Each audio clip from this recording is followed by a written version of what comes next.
Mesdames, Messieurs, bonjour, bienvenue en direct sur Télé Grenoble et sur l'ensemble des plateformes streaming qui vous permettent de suivre au jour le jour le cyclisme. Notre passion qui nous unit aujourd'hui, une passion qui va être bien servie à l'occasion de la deuxième étape de l'Alpe Isère Tour que nous allons vivre ensemble. On va vivre ces 60 derniers kilomètres de la deuxième étape après une sacrée journée. Déjà hier, mon cher Jean-Claude, puisqu'autour de Charvieux-Chavagneux, hier on a eu du grand spectacle, une belle entrée en matière pour cette édition de l'Alpe Isère Tour. Oui, c'est vrai. Cette première étape, effectivement, elle est partie sur les chapeaux de roue. 49 km 600, donc pour les 30 premiers kilomètres, c'était effectivement assez étonnant et spectaculaire à la fois. Et c'est vrai que la moyenne donc, a été très élevée hier.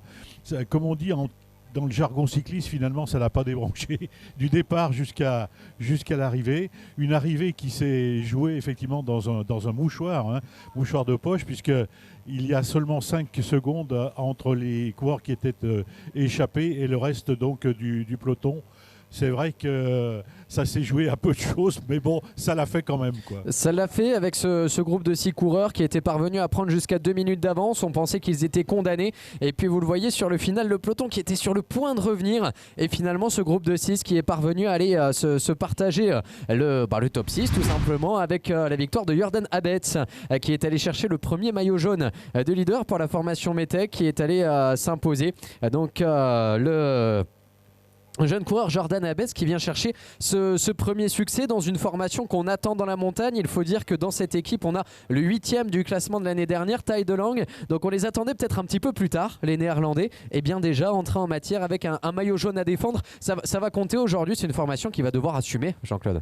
Oui, c'est sûr que cette formation va supporter un peu on va dire le poids de la course, tout simplement, pour une petite seconde. C'est rien du tout, effectivement, puisque Michael Barros, le deuxième, n'a qu'une seconde de retard sur le maillot jaune. Donc c'est sûr qu'aujourd'hui, pour une petite seconde, effectivement, supporter le poids de la course pour la Metec Solaroat, l'équipe du leader, ça peut être effectivement lourd de conséquences. Oui, puisque le classement général, vous l'avez vu à l'image, une seconde seulement sépare Jordan Abetz du deuxième Michael Boros. Artyom Schmidt également présent dans l'échappée est à 8 secondes, 9 secondes de retard pour Pepijn Reinderink en quatrième position, à 12 secondes de retard pour le cinquième Niklas Egg. Donc aujourd'hui tout peut se jouer et on avait eu l'interview justement de Michael Boros ce matin au départ qui nous disait bien que ce soir il se verrait bien avec le maillot jaune de leader. C'est vrai qu'avec une seconde tout est possible sur un parcours aujourd'hui qui va être propice à une course de mouvement. On a quitté Saint-André-le-Gaz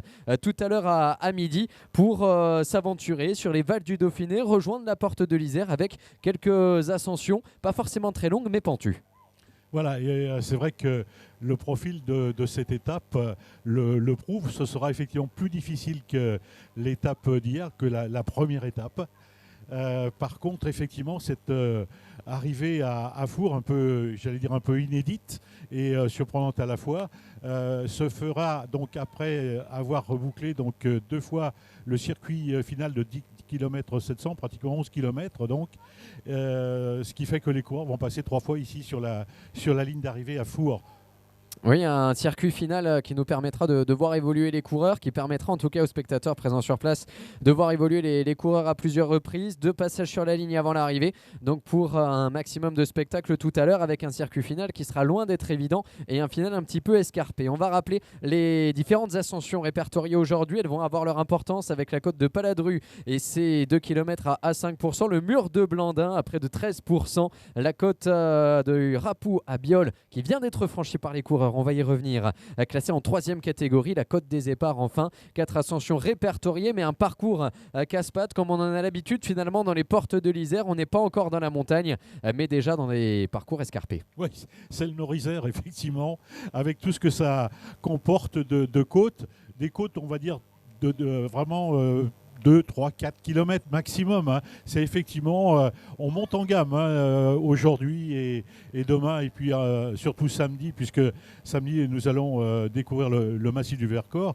Mais c'est vrai qu'aujourd'hui, on ne peut pas dire que ce soit des côtes de grande difficulté quand même. Un petit apéritif avant ce qui attend les coureurs à la fin de la semaine. Un apéritif quand même qui a été démarré à vive allure. On va retrouver les images du départ justement de Saint-André-le-Gaz qui accueillait le départ de cette deuxième étape.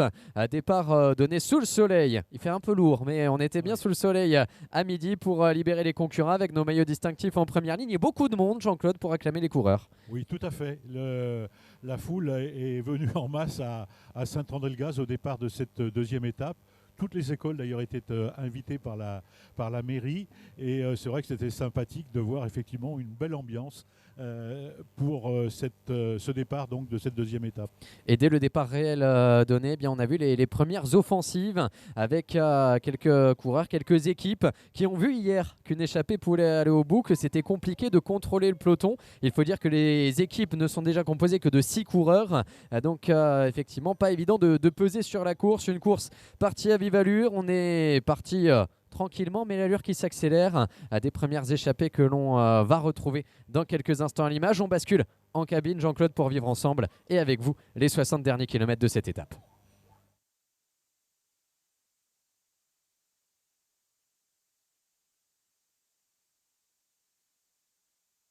Bonjour à toutes et à tous, donc bienvenue à Saint-André-le-Gaz, donc commune départ d'une course le 25 mai, une commune de près de 3000 habitants où il y a de nombreuses associations, près de 40, des entreprises, et notre gare fait la notoriété de notre village. Heureuse avec l'ensemble des habitants et puis des passionnés sur notre commune de cyclisme, donc d'accueillir ce départ de la course Alpes Isère Tour.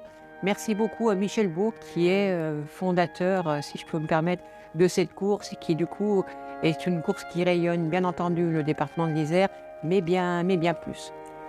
Je suis admirative de tous ces sportifs, pour moi des sportifs de grand niveau, peut-être pas de notoriété suffisante, parce que j'ai eu le plaisir de vivre pleinement une course en accompagnant il y a 2 ans et l'année dernière, une course dans une voiture qui a suivi la course, l'étape tout au long d'une journée. En tout cas, soyons fiers parce qu'on a tous l'impression que faire du vélo, c'est facile. On apprend à faire du vélo tout petit, apparemment ça ne se perd jamais. Mais faire du vélo en professionnel, parce que pour moi malgré tout ce sont des professionnels, c'est admirable. Ils vont à une vitesse inestimable, ne serait-ce qu'en montée. Enfin pour moi j'ai été bluffée. Félicitations aux cyclistes, bien entendu, parce que c'est inimaginable le dépassement de soi qu'ils effectuent lors de ces courses. Merci aux nombreux bénévoles, parce que tout cet environnement, ces journées passionnantes, abordables pour tous, parce que du coup, ce sont des familles qui viennent regarder ces cyclistes passer, donc du plus jeune au plus grand, des petits-enfants, aux grands-parents, aux parents. Merci aussi à l'ensemble des professeurs des écoles, des élèves de la commune de Saint-André-le-Gaz. Cette course permet aussi un lien entre nous tous, de toute génération, un lien qui fait qu'il y a un programme pédagogique cette année sur l'école de Saint-André-Gaz, en lien avec le cyclisme ou le vélo, l'histoire du vélo.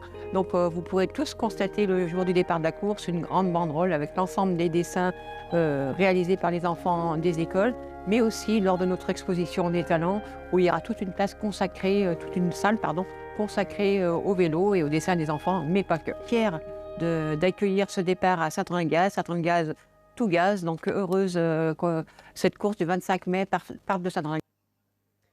Et nous on retrouve les images du direct après avoir entendu les mots d'accueil de Magali Guillot, maire de Saint-André-le-Gaz, qui nous accueillait tout à l'heure pour le départ effectivement de cette deuxième étape. Départ donné devant beaucoup de monde, les habitants étaient de sortie, les passionnés de cyclisme s'étaient donné rendez-vous pour le départ de cette deuxième étape et à l'initiative effectivement de la mairie de Saint-André-le-Gaz et de sa communauté de communes des Vals du Dauphiné que l'on remercie pour leur accueil. un accueil dont on a peu profité du côté des coureurs parce qu'on est parti sur les chapeaux de roue. On retrouve déjà 3 coureurs en tête avec Gabriel Fede, le jeune italien de l'équipe AG2R Citroën U23, Truls Nordhagen, le coureur de la formation Uno-X d'Air Development Team, et Yael Joualan pour le team CIC U Nantes Atlantique. 3 coureurs qui ouvrent la route. On avait jusqu'à il y a peu 2 concurrents en contre-attaque, parmi lesquels Taino Kallio pour le Vélo Club de Vaux-en-Velin et Elliot Ponchon pour le Vélo Club Villefranche-Beaujolais. Une contre-attaque reprise par le peloton, un peloton emmené par les coéquipiers du maillot jaune, Jordan Abetz, que l'on aperçoit ici déjà en 2e position. On a une attitude extrêmement prudente de la part de cette équipe Metec Solarwatt, l'équipe du leader, alors que l'on est à 67 km de l'arrivée. On veut maintenir sous contrôle les velléités d'échapper, notamment celle de ces 3 coureurs en tête. Voilà, donc dans la traversée de Châteauvillain, certainement, donc pour ce trio de tête. Ouh là là, on a viré de façon très très délicate, hein, on va dire, pour le coureur qui est donc derrière. C'est vrai qu'il a peut-être été masqué par les 2 hommes de tête, mais c'est vrai que on a failli courir un petit peu à la catastrophe. L'écart donc sur le peloton, 3,55. Hein, on n'a jamais eu hier notamment, Lilian, un tel écart. Oui, là on a laissé un petit peu plus de champ finalement à cette échappée de 3 coureurs, avec un circuit qui sera un petit peu plus bosselé également tout à l'heure en fin d'étape. En tout cas, voilà, ce trio qui a pris ses responsabilités, qui constitue l'échappée du jour. 3,55, c'est un joli capital. On a été inspiré forcément par l'aventure d'hier, une aventure de 6 coureurs qui, sur une étape promise aux sprinteurs, ont réussi à conserver 5 secondes d'avance dans le final. Et nous, on va retrouver une échappée malgré tout qui a de la gueule, je vais le dire familièrement, mais c'est vrai que ces 3 coureurs, on retrouve un coureur de l'équipe AG2R Citroën U23 avec Gabriel Fede, qu'on avait vu rentrer dans le top 5 de l'Estival Bretonne la saison dernière, retrouver également un représentant du team CIC U Nantes Atlantique, une équipe qui a été promue au niveau continental la saison dernière, en la personne de Yael Joualan qui compose donc cette échappée, et un coureur de la formation Unox. On a l'habitude de ce maillot également dans les épreuves de très haut niveau. On est ici avec l'équipe développement représentée par Truls Nordhagen qui est présent à l'avant, lui qui avait signé un podium sur les championnats de Norvège de contre-la-montre. Voilà donc pour ce trio de tête, 3,55, l'écart qui est en train d'augmenter même, c'est vrai, on était plutôt à 3 minutes tout à l'heure. Ici, on va basculer peut-être sur les 4 minutes dans un instant, ce qui pousse forcément les coéquipiers du maillot jaune à se porter à l'avant du peloton. Oui, tout à fait. Et ce qu'il faut noter, c'est qu'au classement général, les 3 coureurs de tête ont actuellement 18 secondes de retard sur le maillot jaune. Donc, Jordan Abetz, 18 secondes seulement, ça veut dire qu'ils sont bien entendu leaders virtuels, ça, il n'y a aucun problème. Nantes Atlantique, c'est l'équipe, je dirais, la mieux lotie, puisque 4 des 6 représentants du CIC U Nantes Atlantique sont à 18 secondes. Hein, et je pense que c'est bien joué, effectivement, de la part de la direction sportive du CICU de Nantes Atlantique, puisque avec 4 coureurs à 18 secondes, effectivement, ils peuvent avoir un rôle, j'allais dire, prépondérant donc, au sein de cette échappée, et pourquoi pas viser beaucoup plus, alors que nous ne sommes qu'à 65 km 800 de l'arrivée, c'est-à-dire que nous avons traversé Châteauvillain pour rejoindre la localité d'Éclose-Badinière, puis ce sera ensuite Sainte-Anne-sur-Gervonde et Tramollet, donc, où sera disputé, je crois, le dernier sprint. Voilà, dernier sprint bonification, c'est au kilomètre 90, et il restera donc 55 km. Donc après ce sprint bonification de Tramollet, 3e et dernier sprint bonification de la journée. Belle échappée, Lignan, hein, belle échappée, bel effort en tête de course pour cette 2e étape. Oui, avec ici un petit temps de ravitaillement et de réconfort aux consignes pour Yael Joualan au moment d'entrer dans la commune d'Éclose. Yael Joualan qui... voilà, profite de quelques consignes. Les directeurs sportifs sont ici Tu l'as dit, on a beaucoup de coureurs bien classés dans cette équipe qui peut peser. Ici, on est avec un garçon qui a déjà brillé au plus haut niveau, rentré dans le top 20 de la classique Grand Besançon. C'est une épreuve de classe 1, 8e d'étape sur les routes du Tour Alsace. Lui qu'on a vu terminer 4e d'étape sur une étape du Tour du Val d'Aoste. Plutôt un grimpeur, et bien aujourd'hui qui se porte à l'avant pour anticiper, laisser ses coéquipiers respirer également, peut-être dans le peloton. Et cette formation Metec qui du coup a fort à faire. On n'a pas senti le maillot jaune très bavard ce matin au moment de la présentation des équipes.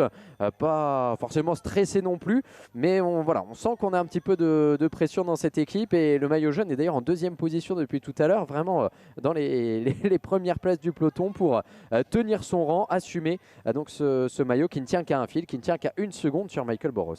Oui, tout à fait. Et avec un tel écart, ces 3 coureurs bénéficient bien sûr de l'assistance de leur directeur sportif.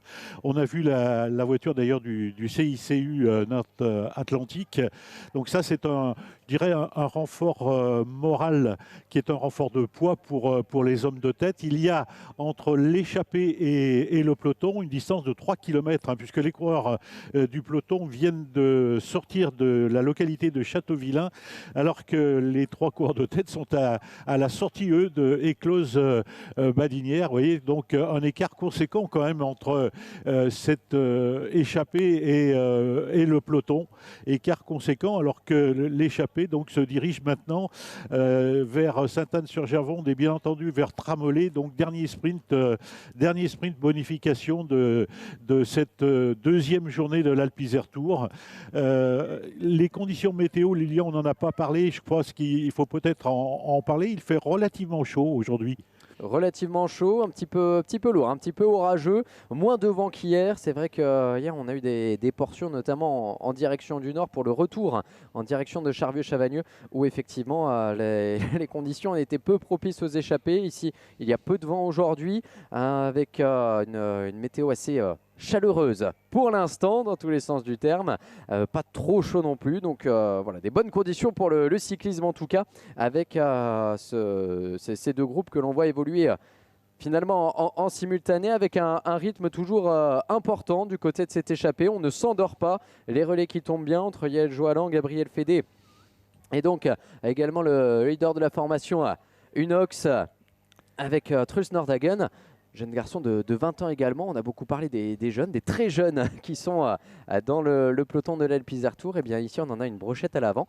Et avec quelques informations également du côté des classements annexes, puisque Gabriel Fédé est maintenant assuré, sauf incident, ce qu'on ne lui souhaite pas, et bien d'aller chercher le maillot de leader de la montagne, puisqu'il a 16 points. Il est déjà passé devant Pepijn Rendering qui portait le maillot au départ, et avec 6 points d'avance, maintenant on imagine mal comment il pourrait être repris dans la mesure où il reste une seule ascension, classée seulement en 4e catégorie. Voilà, et ce sera la côte des Éparts. Côte des Éparts au kilomètre 96. Il restera très précisément 48 km 700 au sommet de cette côte des Éparts pour rejoindre bien sûr la ligne d'arrivée ici à Four. En tout cas, ce qu'on peut constater, Lilian, c'est que le peloton est en train de s'étirer. Ça veut dire que derrière, ça roule très très vite. Et c'est vrai que le peloton, il y en a pratiquement sur à peu près 3, voire peut-être même 400 mètres. Les coureurs vraiment là ont mis le paquet et vont essayer effectivement de revenir. L'écart semble légèrement baisser puisqu'il y avait 3,55 puis 3,50 et maintenant on nous signale 3,40 entre le trio de tête et le peloton. Moi je tirerais d'ores et déjà, Lilian, une pré-conclusion sur ces courses de 2.2 en catégorie UCI. C'est qu'elles sont très ouvertes et je dirais que les coureurs nous offrent un bien meilleur spectacle que les courses en 1.1 ou je dirais les grandes courses du Pro Tour. C'est pas ton avis ? C'est en tout cas des courses totalement débridées, c'est vrai sur ces classes 2 où chacun essaye d'exister, où finalement le niveau reste homogène entre les meilleurs amateurs, les meilleurs des équipes continentales qui sont amenés même à passer dans le futur dans les rangs professionnels. Donc finalement chacun essaie d'exister, de montrer, de mouiller le maillot et on a des courses particulièrement intéressantes. Hier le final a été palpitant et on a vu justement ce scénario, un scénario qu'on aurait cru écrit d'avance avec un sprint massif à Charvieux qui n'est finalement pas pas arrivé puisque cette échappée a conservé l'avantage. Donc effectivement, c'est ces épreuves qui méritent tout notre intérêt à ce niveau de compétition qui mêle à la fois les meilleurs amateurs et puis des équipes continentales, des équipes pro team. Et cette échappée en est le bel exemple puisqu'on a un coureur amateur, Gabriel Fédé, sous les couleurs de l'équipe AG2R Citroën U23 qui évolue au plus haut niveau amateur, et puis des équipes continentales, la UNOX et le CICU Nantes Atlantique représentés à l'avant. Et on voit que c'est pas forcément les amateurs qui en font le moins, à l'image de Gabriel Fédé qui emmène ici en tout cas, qui assume ses relais comme tout le monde. Oui, tout à fait. En tout cas, c'est vrai que ces jeunes coureurs talentueux et effectivement prometteurs ont un énorme intérêt, bien sûr, c'est de se montrer dans ce type de course, alors que les classements annexes doivent nous être proposés. Voilà donc. Avec un classement général dominé par Jordan Abetz, donc le vainqueur d'hier. 1 seconde d'avance sur Michael Boros seulement. Ça peut se jouer à un coup de bonification. Attention tout à l'heure. Pour l'instant, avec les échappées devant, on ne prend pas trop de risques du côté du maillot jaune. Mais attention tout de même. Du côté des Grands Prix de la Montagne, Pepijn Rendering portait le maillot au départ, mais devrait en être dépossédé tout à l'heure, puisque Gabriel Fédé a totalisé déjà 16 points dans ce classement en passant en tête sur les différentes ascensions du jour, du côté de Paladru, du mur de Blandin et de la côte de Biol. Le classement par points qui est dominé logiquement par le vainqueur d'hier, Jordan Abetz, qui ne peut pas porter son maillot vert. Il en a déjà un, c'est le jaune. Il a donc confié à Joshua Goliker, qui hier prenait la 5e place de l'étape et qui est le porteur de ce maillot.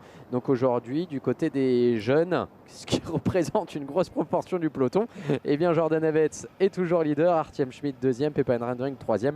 Et aujourd'hui, on a confié le maillot à Victor Jean, 5e de ce classement, donc qui en est le porteur aujourd'hui sur cette étape. Voilà pour ces différents classements avec des points qui vont être redistribués, puisque on le voit déjà avec ce Grand Prix de la Montagne, Rendering est dépossédé de ce maillot.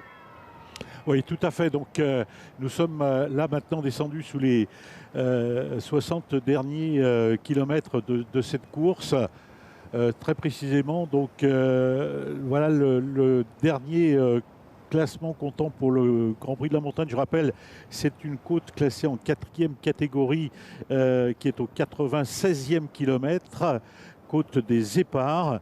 Et on saura effectivement si le classement général comptant pour le Grand Prix de la Montagne a évolué. En tout cas, il sera définitif au sommet de cette côte des Éparts, définitif bien entendu pour cette deuxième étape. Les coureurs ensuite traverseront Culin, Artas, Roche pour entrer sur le circuit d'arrivée. Circuit qui développe près de 11 km. Il y aura 2 tours à effectuer donc tout autour de cette localité de Four avant de rejoindre bien entendu la ligne fatidique d'arrivée. Ça c'est intéressant, c'est vrai que le circuit d'hier de la Verpillière était peut-être un peu court. Maintenant effectivement il n'est pas facile de pouvoir dessiner des circuits d'arrivée. Celui de Four sera de 11 km, donc on a peu de chances de doubler des coureurs attardés, parce que 11 km ça représente quand même un écart énorme. Oui, c'est vrai que hier ça a été un petit peu difficile de manœuvrer dans le final avec l'année dernière le même circuit qui finalement avait permis à un groupe homogène d'aller s'expliquer. Il n'y avait pas eu de lâcher. Et bien hier on a eu des doublés. Alors point réglementaire, je sais que tu y tiens Jean-Claude.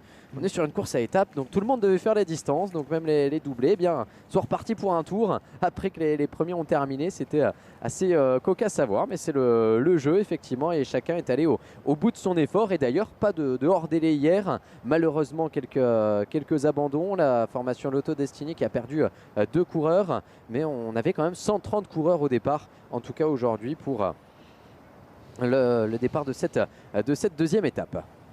Ouais, et un peloton toujours très étiré, hein. C'est vrai que ça roule dans le peloton, mais ça roule aussi dans l'échappée. L'entente, elle semble bonne, hein. Les relais tombent de façon très régulière au sein de cette échappée. 3 coureurs, je le rappelle, un Hollandais, un Italien et un Français. C'est la première fois d'ailleurs qu'on voit un coureur français en tête. Et c'est à souligner, un coureur de AG2R Citroën Team U23. Les coureurs chambériens qui effectivement jouent presque sur leur terre, quoi. Il est certain que ça n'est pas facile de pouvoir effectivement s'exprimer à un tel niveau. En tout cas, ils ont une très très belle équipe et Gabriel Fede, le coureur italien de cette formation, donc en est l'illustration parfaite. Et du coup, le français de s'est échappé, c'est bien le Yael Joalan que l'on retrouve sur les couleurs de Nantes Atlantique. Et puis un Italien sous des couleurs françaises, c'est vrai, Gabriel Fede pour l'équipe AG2R Citroën.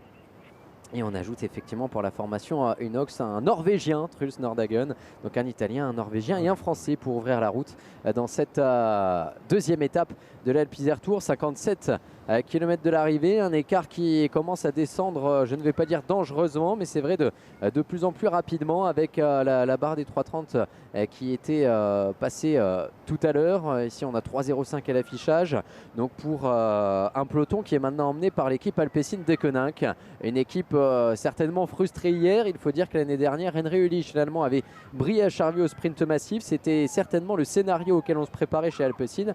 Loupé pour hier, pour une équipe qui fera partie des équipes leaders de cette édition. Et bien là, ils mettent la main à la pâte un petit peu plus tôt que hier pour essayer de ramener ce peloton et bien prêter main forte effectivement à l'équipe du maillot jaune, la Metec Solar Watt, qui du coup doit être bien contente de voir arriver les Alpecin également à ses côtés. Alors qu'on s'observe un peu dans l'échappée, je crois, pour le dernier sprint. Voilà, dernier sprint à tramolé. Il faut rappeler que les sprints sont des sprints bonification, donc avec 3 secondes, 2 secondes et 1 seconde. Ça veut dire que chaque coureur ici de cette échappée va pouvoir empocher une bonification, laquelle donc pour les 3 secondes. En tout cas, il serait aussi tout à fait opportun et intéressant d'avoir les classements des 2 premiers sprints bonification. Je les ai. Ça c'est une bonne nouvelle, je les ai. Alors voilà. on va disputer celui-là, c'est Gabriel Fede qui va passer en tête, l'Italien devant Joalan et donc le coureur norvégien de cette échappée, Truls Nordhagen. Et du côté effectivement des sprints intermédiaires, on était passé en tête à Saint-Jean-d'Avelane pour Gabriel Fede déjà. À Saint-Victor-Cessieux, c'est Yael Joalan qui prenait les points pour le sprint en or. Sprint en or récompensé tout à l'heure sur le podium protocolaire. Donc Yael Joalan qui a été passé en tête. Et sur ce dernier sprint, c'est donc Gabriel Fede qui prend les points. Donc du côté du classement des sprints, je regarde. Il est bien possible que Gabriel Fede fasse coup double aujourd'hui. Meilleur grimpeur et classement des sprints intermédiaires. Sous réserve bien évidemment de ma calculatrice. Tout à fait. Concernant donc le sprint en or de Saint-Victor-de-Cessieux, le sprint polar qui était disputé au kilomètre 63, je rappelle la localité Saint-Victor-de-Cessieux. Donc c'est Yael Joalan qui serait passé en tête. Est-ce que Gabriel Fede a pris des secondes? Il fait 2. Deuxième place effectivement sur ce sprint pour Gabriel Fede. Donc c'est vrai, 2 secondes de bonification au passage. Ça veut dire que 3 plus 2 plus 3, Gabriel Fede a remporté 8 secondes de bonification sur les 3 classements, sur les 3 sprints intermédiaires, 8 secondes. Donc il n'est plus qu'à 10 secondes maintenant du maillot jaune, tout simplement, puisqu'il avait 18 secondes au départ de cette étape des Vals du Dauphiné à la porte de l'Isère. Il n'avait que 18 secondes de retard sur le maillot jaune, Gabriel Fede, et il en compte actuellement donc 10. Mais l'écart entre l'échappée est en train de descendre sensiblement. Il faut aussi reconnaître, Lilian, que dans cette échappée, même s'ils s'entendent bien, ils ne sont que 3. Hier, ils étaient le double. Ça peut jouer. Ça peut jouer alors dans les 2 sens. Hier on a vu qu'à 6 on s'observait peut-être un petit peu plus qu'à 3. Mais ici eh bien, ça fait forcément moins de monde pour assurer le tempo dans cette échappée et faire vivre effectivement ce groupe à l'avant de la course. 3 minutes, c'est une barrière dangereuse qui devrait être à nouveau franchie dans quelques instants si l'écart repasse sous les 3 minutes. Il faut dire que derrière, ce sont les grosses armadas qui roulent. Avec l'équipe Alpecin, on vient se repositionner du côté de la team DSM. Et effectivement, une formation qu'on ne devrait pas tarder non plus à avoir pointé le bout de son nez, c'est l'équipe Elkov Casper du 2e du classement général, Michael Boros, 2e hier, et puis seulement à 1 seconde. On va écouter ce qu'il nous en disait justement au départ.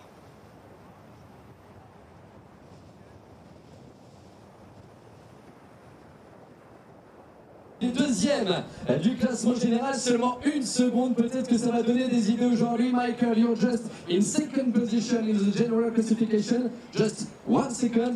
What's your goal today? The yellow jersey tonight? Le maillot jaune ce soir, c'est ça l'objectif. Yeah, of course we're gonna try it, but it's totally different stage with a lot of climbing, so we will see what's possible. Lui qui nous disait effectivement qu'aujourd'hui ça va être une étape totalement différente, que l'objectif est bien d'aller chercher le maillot ce soir, mais qu'on est sur un scénario totalement différent de l'étape d'hier.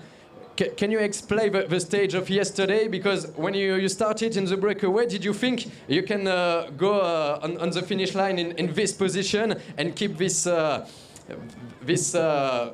stage into control in the breakaway? Est-ce que tu pensais vraiment que dans cette échappée vous alliez pouvoir aller au bout?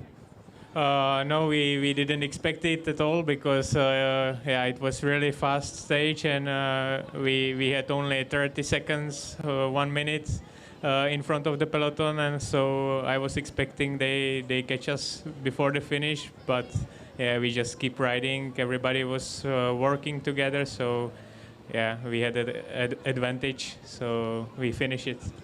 Lui qui nous disait que hier, effectivement, il ne s'attendait pas à aller au bout avec cette échappée. Il y avait 30 secondes, 1 minute, c'était pas gagné d'avance. Puis finalement, tout le monde a collaboré. Ça a permis d'aller jouer la victoire d'étape. Je crois qu'on peut applaudir encore Michael Boros. Voilà Michael Boros qui avait déjà un maillot distinctif au départ, le classement des sprints intermédiaires. Il porte le maillot bleu sur les épaules, un maillot dont il devrait là aussi être dépossédé, mais s'il le troque contre le jaune, je pense pas que ça lui pose problème. On verra cela tout à l'heure. 1 seconde en tout cas, c'est le retard de Michael Boros, le Tchèque sur le leader. Alors que dans cette échappée, la relance est appuyée ici pour Gabriel Fédé qui fait un petit peu mal. On est bien concentré du côté de Truls Nordhagen en 3e position. Yael Joalan ici pour le CIC, une en Atlantique. Et Gabriel Fédé qui a des fourmis dans les jambes pour l'équipe AG2R Citroën U23. Oui, tout à fait. C'est vrai que ça roule beaucoup. Le cours norvégien, italien et français, donc qui font un très très gros travail, bien entendu, dans cette échappée. Mais l'écart se réduit, j'allais dire, inexorablement. Et si, voilà, alors que les coureurs sont à 2 km du dernier grimpeur de la journée, cette côte des Éparts cassée en 4e catégorie.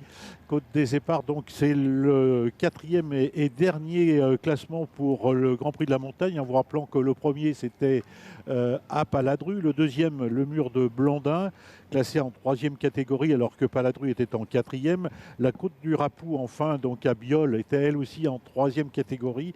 Et pour terminer, cette côte des Éparts classée elle en 4e catégorie qui offre donc 4 points au premier, 2 points au deuxième et enfin un petit point, j'allais dire, au troisième. Écart donc qui semble se stabiliser à 2 minutes 55 si on applique le théorème de Robert Chapat. Ça veut dire que cette échappée serait sur le point d'être rejointe à l'entrée du circuit d'arrivée ici à Four, tout simplement, puisqu'il reste 2 fois 10 km 700, donc lorsque les coureurs entreront dans le circuit final. Ah oui, et puis ce théorème qui va être difficile à appliquer vu le profil effectivement de la fin d'étape. On va être sur un scénario totalement différent de la journée d'hier, mais en tout cas on aura fait le plein de points pour ces coureurs avec à l'abord de ce dernier Grand Prix de la Montagne, avec la 4e catégorie, un peu plus de 2 km d'ascension néanmoins et des pourcentages importants, on le voit ici, à 5% de pente moyenne. Mais on a vu le pied qui était quand même coriace, un pied sur lequel vont arriver maintenant les coureurs du peloton avec un nouveau renfort à l'avant, c'est la formation Israël Première Tech qui vient se porter à l'avant de la course au moment d'aborder ce Grand Prix de la Montagne et d'entrer bientôt dans les 50 derniers kilomètres. On va voir ici l'attitude peut-être de Gabriel Fédé dans l'échappée qui est presque assuré déjà d'aller chercher le maillot de meilleur grimpeur. Est-ce qu'il va aller encore faire le sprint en haut ou garder quelques forces? Eh bien, réponse dans un très court instant. En tout cas, belle ascension que cette fameuse côte des Éparts qui est malheureusement connue pour des accidents extrêmement graves qui s'y sont produits, notamment donc côté RN6 bien sûr. Ça rappelle à tous les riverains de cette côte des Éparres de bien sombres et bien tristes souvenirs, hélas. Là, aujourd'hui, on est en fête avec le vélo, avec cette dernière ascension donc, que se disputent Nordhagen, Fédé et Joalan. Joalan qui semble un peu impatient. Hein. Je trouve qu'il est parfois, donc, il fait montre d'une certaine impatience. Il essaye effectivement, peut-être d'ailleurs, de relancer cette échappée. En tout cas, l'écart maintenant est tombé à 2 minutes 45 secondes. Beaucoup de monde, Lilian, hein, sur les routes, alors que là, les assistants donc, vont donner effectivement du ravitaillement à ces 3 hommes de tête. Et puis le petit coucou sympa de la part de l'échappée vers l'école. Je crois qu'on est, bah voilà, forcément on passe en pleine récré devant l'école. Eh oui. Donc pour encourager les coureurs, on a vu beaucoup de collégiens, lycéens également avoir la permission finalement de voir les coureurs. Et il y aura également du monde tout à l'heure pour l'arrivée à Four. Tout le monde se prête à la fête, journée de fête sur les routes de l'Alpe Isère Tour. Et ça va plus être la fête très longtemps avec le sprint, peut-être pour aller faire les points au sommet de cette ultime ascension du jour. Gabriel Fédé qui regarde les deux autres qui ne sont pas dupes, qui savent très bien que Fédé va faire le sprint. Et à 500 mètres, il est le seul d'ailleurs à se dresser sur les pédales. Je suis même pas sûr qu'on aille lui contester finalement les points maintenant qu'il est assuré d'aller chercher ce maillot de meilleur grimpeur. Voilà, donc en tout cas, les coureurs traversent la localité des Éparres avant donc de disputer ce dernier classement comptant pour le Grand Prix de la montagne. Je rappelle qu'au sommet de cette côte des Éparres, il restera 48 km 700. On a un petit décrochage hein, entre le programme officiel sur le roadbook. Moi, je vois marqué effectivement 48 700, alors qu'on nous indique peut-être plus 49 500 réellement, donc au sommet de cette côte. Allez, c'est parti pour Gabriel Fédé. Et comme je le disais, pour les autres, on va même pas se dresser sur les pédales. Tout va rentrer dans l'ordre. On va laisser les points au jeune Italien qui ce soir montera sur le podium. Il sera meilleur grimpeur. Il est bien possible qu'il soit leader également des sprints intermédiaires, ce qui voudrait dire qu'il devrait aller chercher la combativité également. Bon.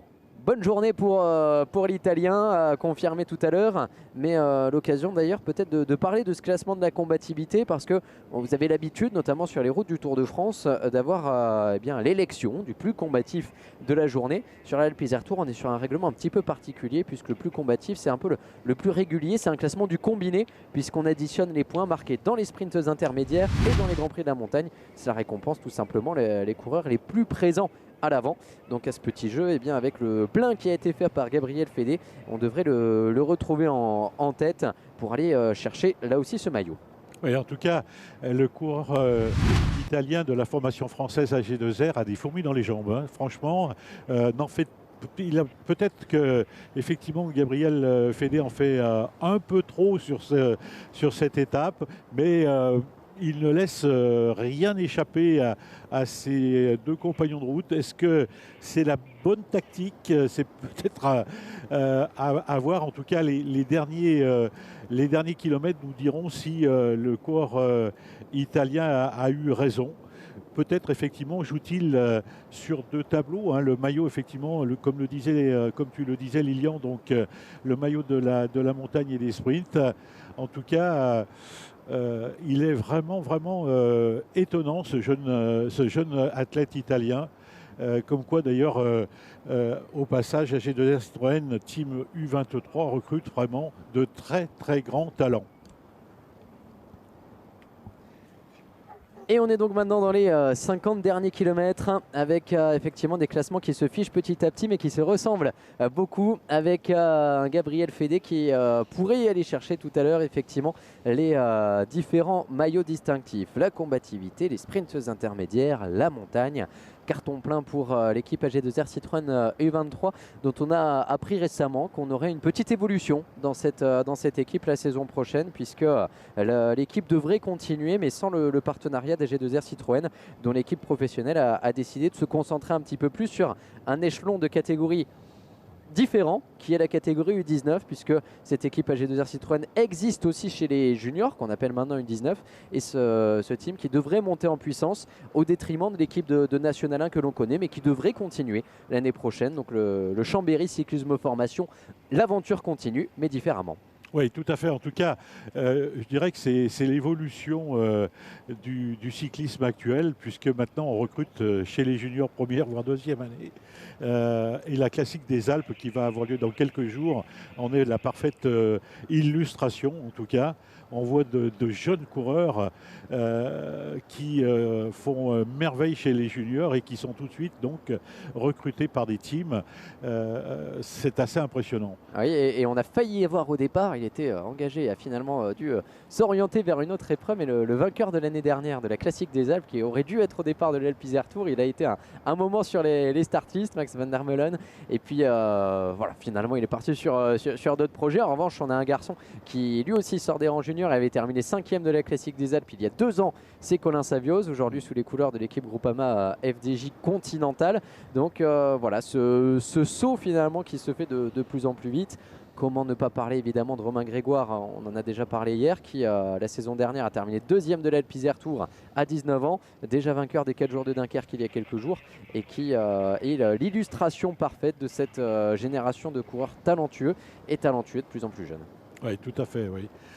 Sans oublier aussi des garçons comme Sien Uttebroij, vainqueur de la classique et vraiment c'est un véritable talent lui aussi. Hein. Et vainqueur du Tour de l'Avenir l'année d'après, effectivement remarquable également. Étonnant, hein.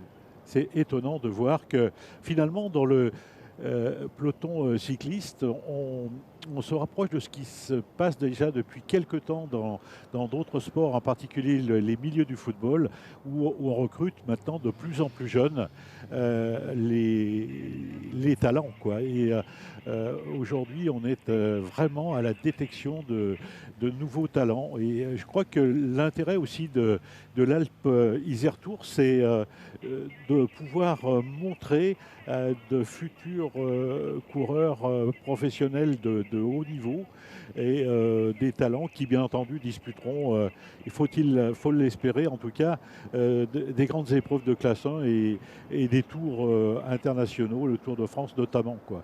C'est ça qui est assez étonnant et assez intéressant aussi en même temps pour tous les suiveurs de ce genre d'épreuves.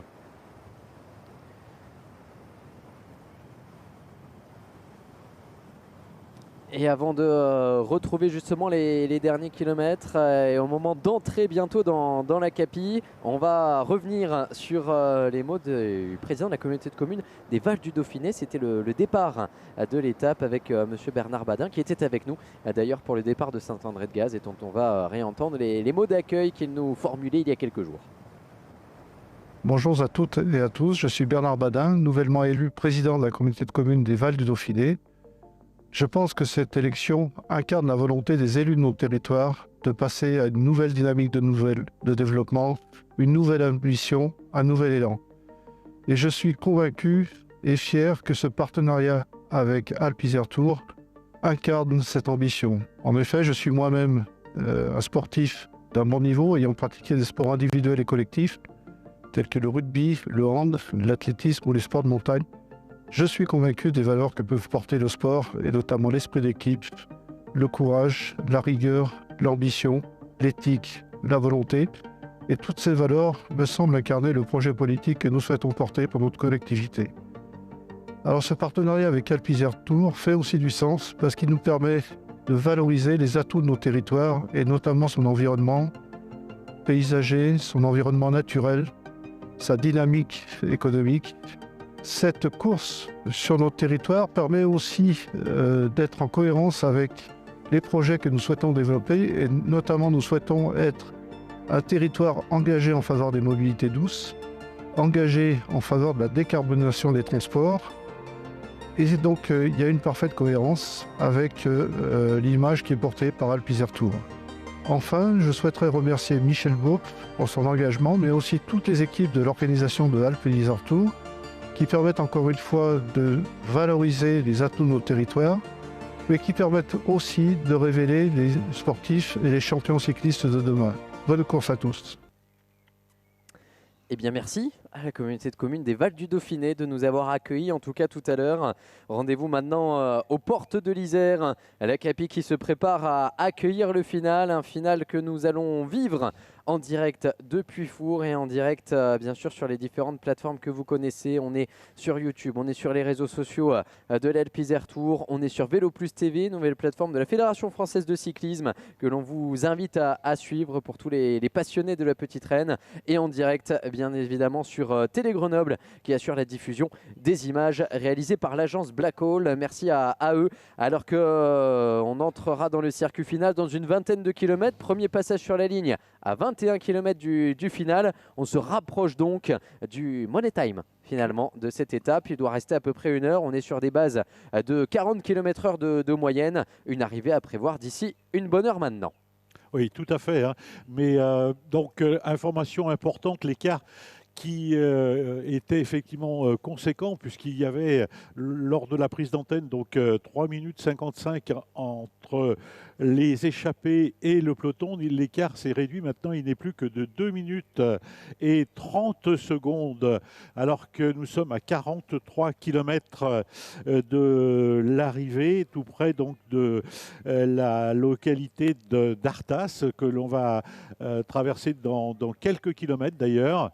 Et c'est sûr que l'écart, effectivement, s'est considérablement réduit, alors que Yael Johalan...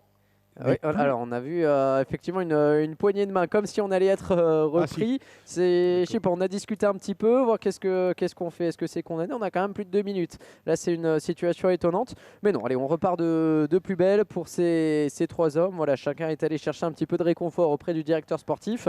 Et derrière, en revanche, c'est l'équipe alpecin qui assure le tempo. La Metec Solarwatt du maillot jaune est un peu reléguée au deuxième rideau. On a les DSM d'Oscar Onley. On a l'équipe Israël Première Tech qui vient se positionner à l'avant. Dernier moment de ravitaillement, moment d'entrée dans la dernière heure de course avec des coureurs que l'on retrouve ici à l'image, avec Daniel Lima, le portugais, 18 ans seulement, que vous retrouvez ici idéalement placé pour la formation Israël Première Tech qui se prépare là aussi à un gros final. Et une équipe Israël Première Tech qu'on n'a absolument pas vue hier. Alors, il n'y a eu qu'une étape, mais c'est vrai que ça faisait partie des formations dont on attendait peut-être un petit peu plus à l'avant du peloton. Eh bien, c'est rectifié aujourd'hui, les voilà au travail. Et cela se remarque tout de suite dans l'écart, hein, un écart qui est descendu à 1 minute 45. Voilà, tout à fait. Et tout à l'heure, donc, je parlais effectivement de la situation du CIC U Atlantique qui avait 4 coureurs à 18 secondes. Et le parallèle est étonnant puisque au sein de l'équipe Israël Première Tech Academy, il y a aussi 4 coureurs à 18 secondes. Donc ils ont, je dirais, un intérêt aussi qui est bien entendu de rouler, de revenir sur les 3 coureurs de tête, avec notamment, comme tu le disais tout à l'heure, Lilian, la présence du seul Portugais d'ailleurs engagé dans cette Alpe Isère Tour, Daniel Lima.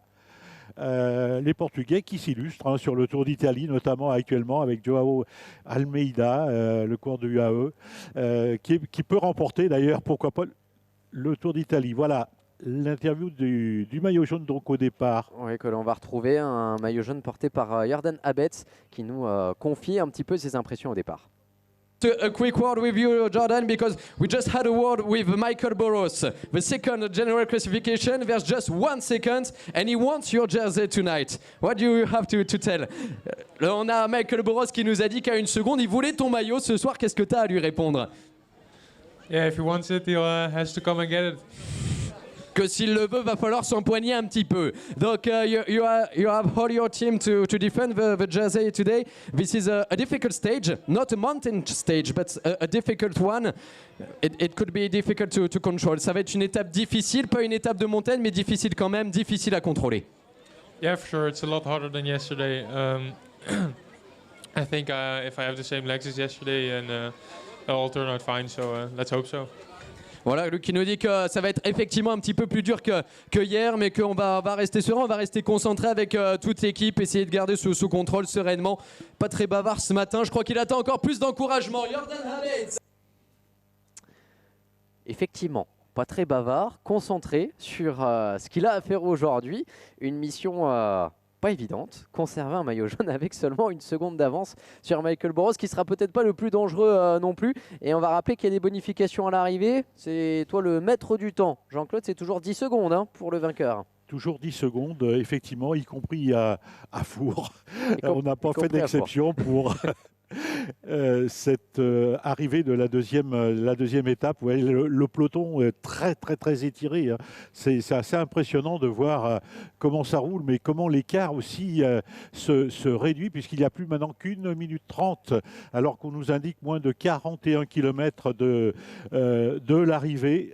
Nous allons entrer, je le rappelle, dans la localité d'Artas dans quelques instants. On peut peut-être, Lilian, donc parler des classements intermédiaires et donner des informations intéressantes. Oui, avec, on le disait, Gabriel Fédé, dont on a eu la confirmation, alors sous réserve qu'il termine l'étape, mais qui va donc faire non pas coup double, mais coup triple, avec le classement de la montagne, le classement de la combativité et le classement des sprints. Le tout dans la musette de l'Italien de cette formation AG2R Citroën U23. Ça c'est fait, ça valait le coup d'être à l'avant. Pour l'Italien, il nous restera à voir effectivement ce qu'il en sera du côté des classements par points, puisqu'il y aura également beaucoup de points à l'arrivée. On rappelle que le sprint en or parrainé par les bijouteries Polar a été remporté tout à l'heure par Yael Joalan. Donc peu à peu le tableau d'honneur qui s'enrichit de coureurs de talent que nous aurons plaisir à retrouver sur le podium tout à l'heure. Oui, tout à fait. C'est vrai que ces trois garçons sont partis depuis de très nombreux kilomètres, mais ils ne sont pas partis pour rien, puisque Yael Joalan donc, a remporté le sprint en or, que Gabriel Fédé peut remporter effectivement la montagne, la combativité et le classement des sprints, le maillot bleu. Je dirais que parmi ces trois coureurs, il y en a qu'un qui semble un peu lésé, c'est le Norvégien Nordhagen, le coureur de Uno X, qui lui effectivement n'a pas cumulé de points, de bonifs, etc. Mais l'écart continue effectivement à fondre comme neige au soleil, même s'il n'y a pas de neige dans la région de Four, vous le devinez bien. N'appelle pas le malheur, Jean-Claude, on arrive en montagne dimanche. C'est pas le moment de réveiller les chats noirs. 1,15, c'est en tout cas l'écart en la faveur des trois hommes de tête, avec effectivement Gabriel Fédé qui a fait sa part. Il a respecté l'objectif du jour, aller chercher un maillot distinctif, avec Yael Joalan qui montera également sur le podium tout à l'heure pour le sprint en or. Et puis tu l'as dit, dans cette formation à Uno X, eh bien, le Norvégien s'est échappé qui va devoir trouver un autre moyen d'exister. Truls Nordhagen, est-ce que ce sera en résistant jusqu'à l'arrivée? On lui souhaiterait, mais la mission s'annonce difficile avec maintenant 1 minute 15 seulement en leur faveur, à 39 km de l'arrivée. 39 km. On va traverser effectivement Artas, rejoindre la commune de Roche en entrant sur le circuit final, puisque l'on va retrouver bientôt la première traversée de Four. Ce sera dans une quinzaine de kilomètres. Oui, tout à fait. En tout cas, les portes de l'Isère vont peut-être se refermer sur l'échappée. C'est vrai que les Vals du Dauphiné leur étaient destinés, mais en tout cas, les portes de l'Isère, c'est une autre paire de manches.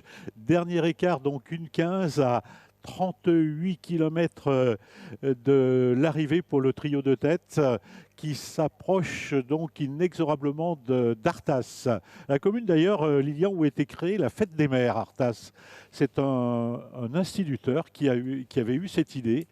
Et donc la commune d'Artas, elle est célèbre pour cette idée donc tout à fait sympathique, la fête des mères. Donc elle a été créée dans cette localité à Artas. Voilà, donc encore 1 minute et 10 secondes au kilomètre 38, 1,10. C'est dire que on va effectivement se diriger vers un regroupement. Je pense que si l'on applique le théorème dont on a beaucoup parlé hier et très peu aujourd'hui, dans 10 km, les carottes seraient peut-être cuites pour l'échapper. En tout cas, vraiment, ils nous ont proposé un très très beau spectacle, ces trois hommes de tête, à savoir donc Nordhagen, Fédé et Johalan. Très très beau spectacle. C'est vrai qu'ils sont partis relativement tôt dans cette étape longue de 145 km, ou on va dire presque, on va arrondir. Voilà, une petite minute. Donc maintenant, c'est dire que les directeurs sportifs vont repasser derrière le gros du peloton. Et ils n'auront plus le droit ni de ravitailler ni d'informer les coureurs, notamment les trois hommes de tête. C'est un petit peu frustrant ça, non, quand on fait du vélo, hein, Lilian. C'est en tout cas un bon signal quand on commence à voir les voitures qui s'arrêtent pour finalement laisser la visu. Eh bien, ça veut dire que le peloton se rapproche dangereusement, et cela va être le cas incessamment sous peu avec l'entrée dans Artas, un écart qui repasse donc bientôt sous la minute avec voilà, une minute qui nous est communiquée. On est dans Artas, on va virer à droite et aborder Signes, là aussi que ce n'est jamais vraiment plat, et bien aborder une petite ascension très courte qui vont ramener ensuite sur un petit plateau et nous ramener ensuite vers la commune de Fours, voilà, à droite, et puis la route qui s'élève derrière, et là ça peut faire un petit peu mal aux pattes. Donc pour ces coureurs qui sont à l'avant de la course depuis un petit moment maintenant, et qui vont voir le peloton à bientôt revenir sur eux, ce qui pourrait nous réserver là aussi un scénario un peu explosif dans le final si l'échappée est reprise. Regardez, Yael Johalan qui s'étire un peu, et allez, Gabriel Fédé qui profite de cette courte ascension pour faire le show avec seulement une minute d'avance. Voilà, il en remet une couche. Johalan qui discute avec le Norvégien, et puis bon, qu'est-ce qu'on fait? Est-ce qu'on a encore un petit peu d'énergie? Est-ce que ça vaut le coup d'insister? Pour l'instant, on va laisser un petit peu de marge à Gabriel Fédé, voilà, qui va faire le show avant de monter sur le podium tout à l'heure pour revêtir 3 maillots, la montagne, la combativité et les sprints intermédiaires. Eh bien, il s'offre un petit baroud d'honneur. On revoit cette offensive. Voilà, le plus jeune de cette échappée qui fait le show à l'avance sur cette portion légèrement montante avant de revenir sur un plateau et peut-être de passer en tête sur le premier passage sur la ligne. Ce serait un beau souvenir, je pense. Oui, j'ai l'impression en tout cas que pour Nordhagen et Johalan, on n'y croit plus trop. Et avant de rentrer sur ce circuit final, justement, avant de retrouver Gabriel Fédé, on va tourner une très courte page de pub. Les coureurs sont en train de se rapprocher. On va les retrouver sur le circuit final. Quelques publicités, quelques partenaires avant de retrouver les 25 derniers kilomètres. Wow. Oh, mais...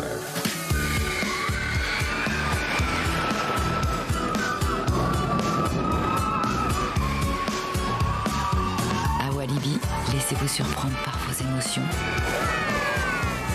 Walibi, à chacun son waouh.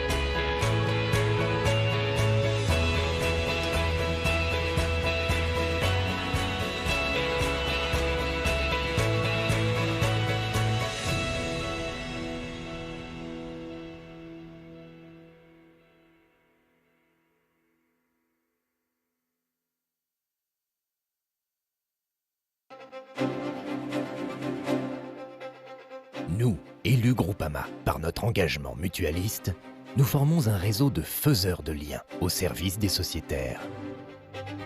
Nous voulons un groupe mutualiste d'assurance au plus près de ses sociétaires et impliqué dans la vie locale. Un groupe favorisant le vivre ensemble au sein de communautés d'entraide humaines, proches et responsables. Un groupe conscient de sa responsabilité sociétale et des enjeux liés au respect de la planète. Nous nous engageons en tant que représentants des sociétaires à être acteurs de la gouvernance mutualiste de Groupama et à veiller, dans le respect de leurs intérêts, à la gestion prudente et au développement de notre entreprise. Nous nous engageons à accompagner les sociétaires dans leurs relations avec Groupama, en particulier en cas de sinistre, en synergie avec les collaborateurs. Nous leur rendons compte dans les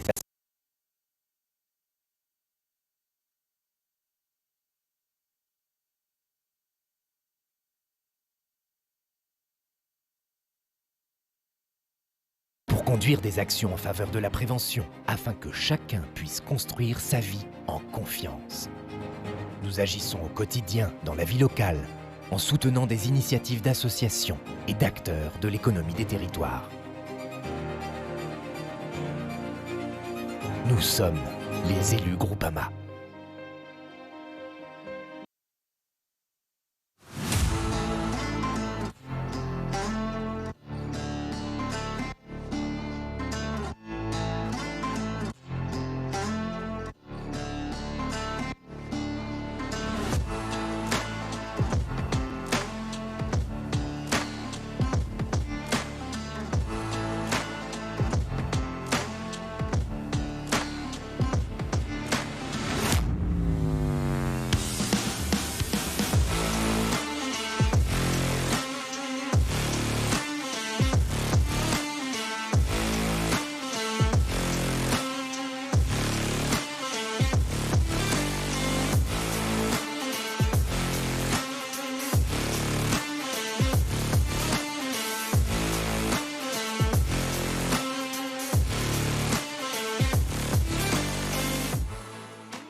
Allez, retour sur la ligne d'arrivée avec des images que nous allons retrouver dans un instant. De quoi découvrir cette ligne d'arrivée avec un final un petit peu tortueux tout à l'heure pour l'arrivée finale. Un circuit final qui va permettre néanmoins aux coureurs de le reconnaître pour ceux qui n'ont pas exactement bien lu le roadbook. On va y passer à plusieurs reprises. De quoi se familiariser avec ce final. Un final que l'on devrait aborder bientôt. Retrouver les coureurs d'ici une dizaine de kilomètres pour le premier passage sur la ligne. Alors que l'écart est bien, bel et bien passé sous la minute. Et que lorsque l'on s'est quitté juste avant la pub, eh bien Gabriel Fédé venait de prendre quelques mètres d'avance. Aux dernières nouvelles, il aurait 6 secondes d'avance sur ses deux anciens camarades d'échappée. Le peloton revient à 55 secondes. Ouais, l'écart continue donc de se réduire au fur et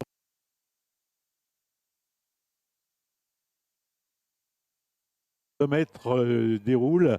C'est sûr que nous ne sommes plus maintenant qu'à 32 km de la ligne d'arrivée ici à Four. L'entrée sur le circuit, sur le roadbook, était indiquée à 29 km. Donc on se rapproche inexorablement, bien sûr, de l'entrée sur le circuit final, un circuit de 10 km 700 à parcourir 2 fois aujourd'hui avant de pouvoir disputer l'arrivée de cette deuxième étape, qui était longue, je le rappelle, de 145 km. Les coureurs sont partis très précisément à 14 h et ont quitté donc les Vals du Dauphiné pour les portes de l'Isère.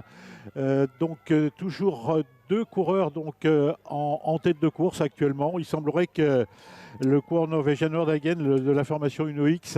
Ah non, il est devant. Il est devant. Ah, il s'est échappé, effectivement. Donc, autant pour moi, je n'avais pas vu effectivement que Nordhagen, le coureur de Uno X, le Norvégien, avait attaqué. Voilà, fallait pas le vexer, le Norvégien. On lui a rien laissé jusque-là. Joalin avait pris le sprint en or, Fédé a pris tout le reste. On n'avait rien laissé à Nordhagen. Voilà, le voilà avec quelques mètres d'avance. Donc on était revenu sur Gabriel Fédé pour le Français Joalin et le Norvégien Nordhagen. Et bien maintenant, changement de situation à l'avant avec effectivement un seul homme en tête, quelques mètres d'avance sur ses deux anciens camarades d'échappée. Le peloton qui se rapproche dangereusement et la barre des 30 derniers kilomètres. On traverse la commune de Roche. On est juste à côté de la commune d'arrivée, mais on va commencer à tourner maintenant donc sur le circuit final, puisque les coureurs repasseront ici tout à l'heure et qu'en tête on retrouve, excusez-nous, non pas Gabriel Fédé, mais bien Truls Nordhagen, donc en tête de course, le Norvégien de la formation Uno X. Pour Gabriel Fédé, eh bien on a été repris, on évolue maintenant au deuxième échelon de la course. Tout à fait. Ils ont prêté des dossards qui se ressemblent, puisque Gabriel Fédé porte le dossard 193, mais les couleurs d'AG2R Citroën, alors que le Norvégien Nordhagen, donc, lui, porte le dossard numéro 93 seulement et le maillot jaune de la formation Unox ou Uno X. C'est vrai que les maillots sont quand même sensiblement différent.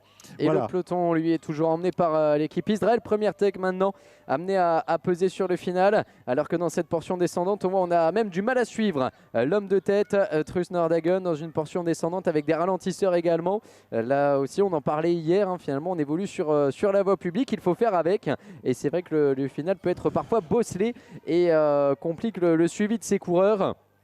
Des coureurs que nous retrouvons en visuel pour le peloton dans lequel on retrouve en 5e position le maillot jaune qui ne tremble pas.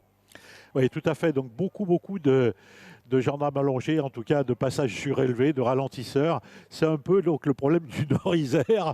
On les retrouve donc très fréquemment. Ça ne sera pas le cas ni samedi ni dimanche d'ailleurs. Il y aura d'autres types de ralentisseurs. Ce sera des cols.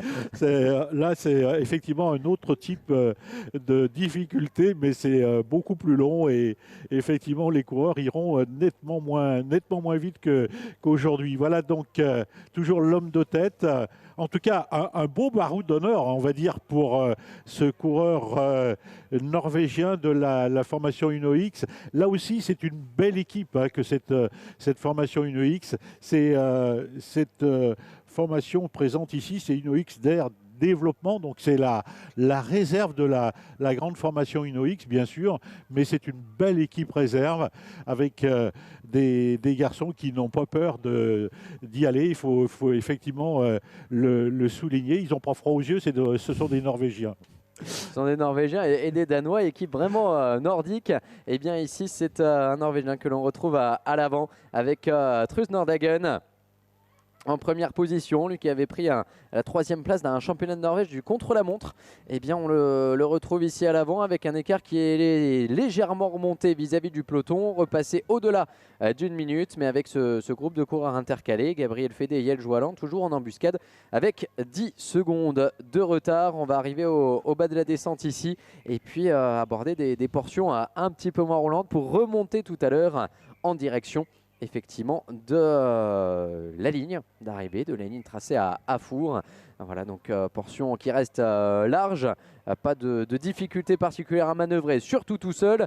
On verra ce qu'il en est pour le peloton avec aux commandes le retour des Metec SolarWatt, les coéquipiers du maillot jaune. Voilà, donc on retrouve effectivement les maillots un peu sombres de la Metec.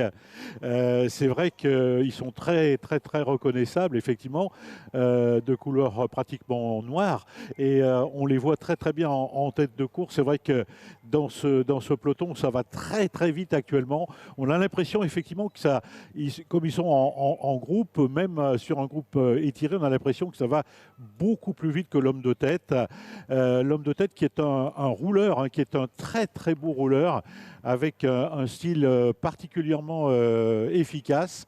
C'est sûr que les kilomètres là, effectivement, nous proposent des passages un petit peu délicats à gérer, surtout donc peut-être pour le peloton. Quand on est un homme seul, on peut effectivement beaucoup mieux manœuvrer, mais le peloton aura peut-être quelques difficultés derrière. En tout cas, donc toujours Nordhagen en tête avec 10 secondes d'avance maintenant sur ses deux anciens compagnons d'échappée, et on nous signale que le peloton serait à 1 minute 10. Ça veut dire que si bien entendu les écarts sont bons, ça veut dire que effectivement le coureur norvégien donc fait jeu égal, Nili, avec le peloton. Oui, pour l'instant en tout cas, parce que regardez la route qui se met à s'élever à nouveau, et on sent que ça commence à piquer pour Nordhagen qui garde un style relativement efficace, comme tu le disais Jean-Claude, mais voilà, sur ces portions rectilignes, on a vu quand même une différence d'allure avec le peloton à 5 km du premier passage sur la ligne, 5 km à peine. On est en train de remonter, alors que ici voilà, on va s'écarter du côté de la moto, ça va donner un tout petit coup de main à l'homme de tête sans incidence, donc pour Nordhagen, alors que le peloton vient passer ce rond-point, aborde lui aussi la partie remontante. Le maillot jaune est toujours en 5e position, particulièrement à l'aise aujourd'hui, Jordan Abetz, et finalement j'ai l'impression qu'on ne veut pas non plus revenir trop vite. On reprend les commandes pour la formation Israël Première Tech sur un rythme peut-être un tout petit peu moins important que tout à l'heure. Je crois que l'enjeu sur ce final, on voit les ronds-points, on a vu les ralentisseurs, l'enjeu est avant tout d'arriver placé finalement pour aborder le final. Oui, tout à fait, hein. Donc il est important aussi de rappeler que le coureur donc de tête, le coureur Norvégien de la Uno X, Nordagen, est à 18 secondes aussi du leader. Il est 75e du classement général, mais avec un écart donc de 18 secondes. Hier, il a terminé peut-être effectivement en queue de peloton, mais l'écart n'est que de 18 secondes. Qu'en sera-t-il dans quelques kilomètres? Eh bien, effectivement, là aussi, le suspense demeure. Et c'est tout l'intérêt d'ailleurs de ces courses, c'est de voir que la bagarre en tête est vraiment incessante.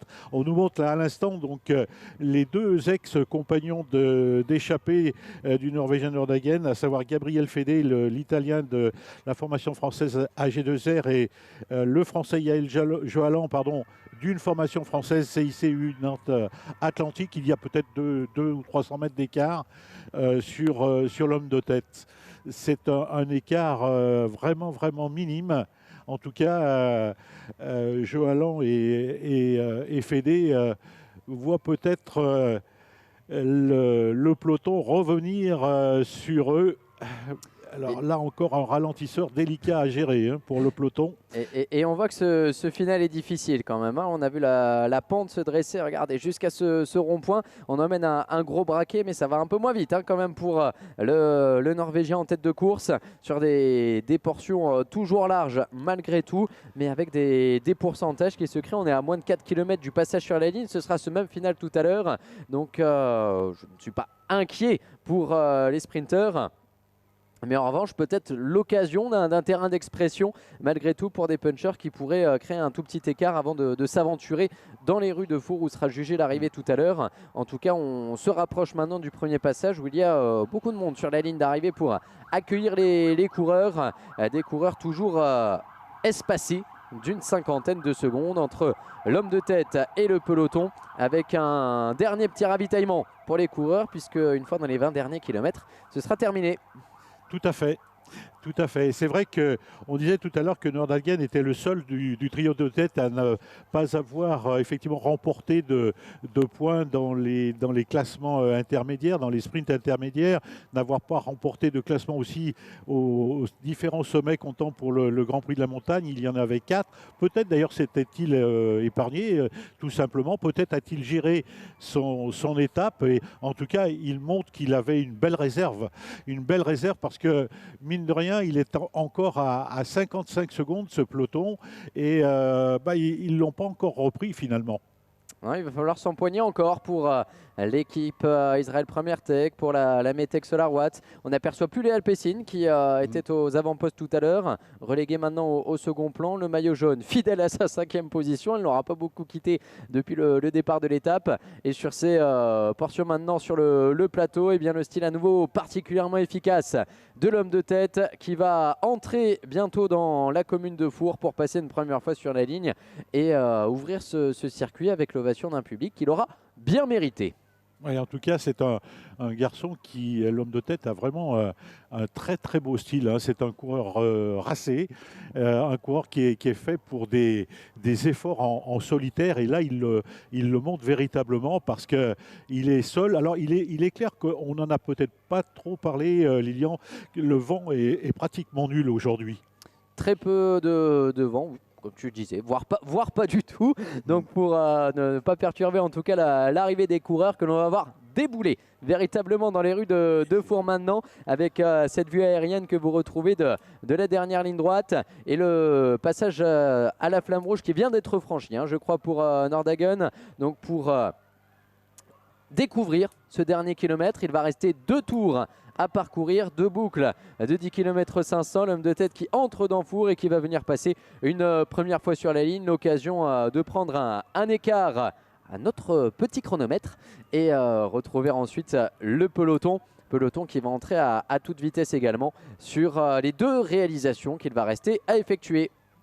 Oui, tout à fait. Donc l'homme de tête qui va entrer sur la ligne droite d'arrivée après avoir franchi un dernier virage à pratiquement 90 degrés, un virage un peu délicat. Donc il est même situé en léger faux plat, ce dernier virage qui précède la ligne droite d'arrivée d'environ 200 mètres. Le voilà, l'homme de tête donc qui va passer une première fois sur cette ligne d'arrivée. Et juste derrière, on aperçoit les deux hommes qui étaient toujours en contre-attaque avec un écart qui est à peine de 10 secondes et 2 tours encore à parcourir pour cet homme de tête. L'écart sur les deux hommes en contre-attaque, 7 secondes. Et derrière, on va attendre de voir le retour du peloton pour l'écart qui est communiqué de 45 secondes. La vue aérienne qui va nous permettre de voir arriver finalement ce gros peloton, ce peloton des favoris, ce peloton des leaders qui est déjà là, les 45 secondes. On va voir si elles y sont réellement dans un peloton bien étiré au moment d'entrer dans Four. Et donc l'écart qui n'y est plus, ce sera à moins de 40 secondes au moment de passer sur la ligne, 38 secondes pour être précis. Alors qu'on a les magnifiques images aériennes de ce village d'arrivée. Grosse journée pour la commune de Four qui accueille l'Alpe Isère Tour et qui accueille 130 coureurs avec quelques cassures qui sont en train de se créer derrière et quelques coureurs un petit peu en difficulté à l'occasion de ce premier passage sur la ligne. Oui, tout à fait. En tout cas, on a vu un peloton particulièrement étiré. Il y en avait pratiquement sur 500 mètres. C'est dire la vitesse à laquelle roulent actuellement donc, les coureurs du peloton à la recherche de 3 autres coureurs. Bien entendu, Nordhagen toujours en tête, mais surtout Gabriel Fédé et Yael Johalan qui sont peut-être sur le point de revenir d'ailleurs sur Truls Nordhagen, le coureur norvégien. Jonction peut-être imminente pour les deux coureurs en contre-attaque derrière l'homme de tête. En tout cas, l'écart était de quelques, je crois, 7-8 secondes entre l'homme de tête et ses deux ex-échappés. L'écart semble se maintenir en tout cas, alors que nous sommes dans le premier des 2 tours, bien entendu, de 10 km 700, pardon. Voilà, donc les deux coureurs qui sont à quoi? À 50 mètres, Lilian. Oui, à peine, avec le Norvégien qui continue d'ouvrir la route dans cette portion descendante. Et puis derrière, on avait vu seulement 7 secondes. Le peloton qui revient, c'était 37 secondes sur la ligne. On affiche 40 pour l'instant, donc cet écart qui reste sous contrôle.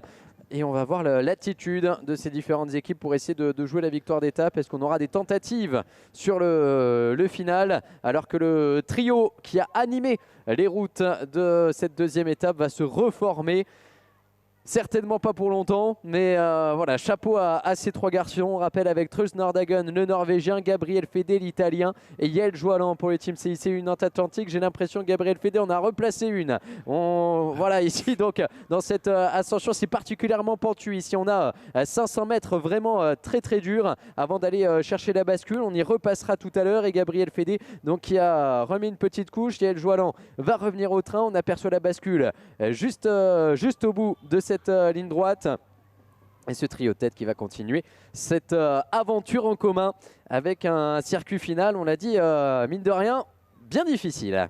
Tout à fait, on n'a pas d'informations. Si l'écart serait tombé maintenant à 30 secondes entre les 3 coureurs de tête et le peloton, 30 secondes, on fait remonter toutes les motos, c'est dire qu'effectivement cette avance est en train de fondre un petit peu comme je le disais tout à l'heure, donc comme neige au soleil, même s'il n'y a pas de neige, et heureusement ici à Four, mais il est clair que le peloton va reprendre, à mon avis, les échappés, peut-être dès la fin d'ailleurs de ce premier tour, et on risque de voir peut-être un peloton groupé lors du deuxième passage sur la ligne. Ce sera donc l'avant-dernier passage, bien entendu, sur cette ligne d'arrivée à Four, et il restera encore près de 11 km aux coureurs avant d'en découdre et de décider qui va pouvoir remporter cette deuxième étape.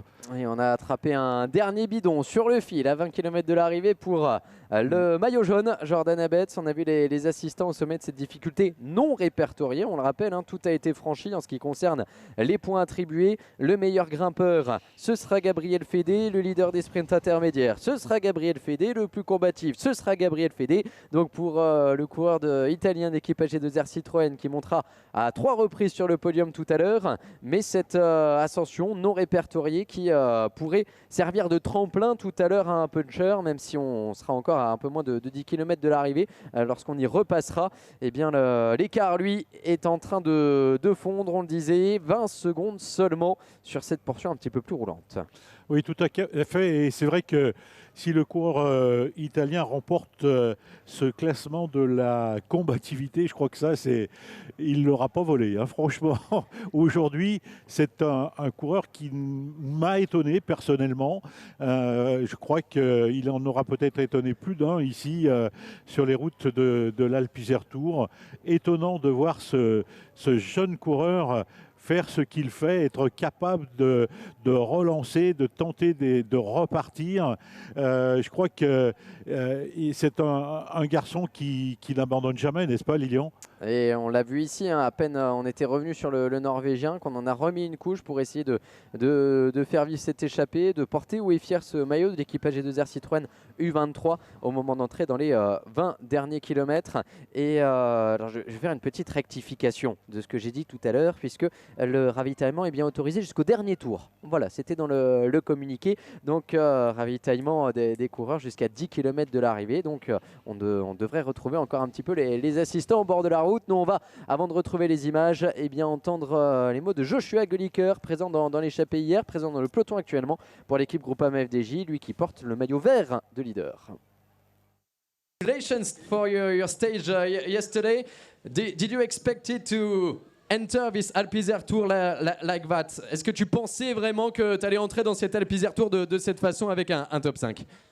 No, it wasn't expected, but it was hopes. So it was a hard race yesterday, and they were chasing really hard. I was expecting us to have a bigger gap entering the circuit, and it was really close at the end.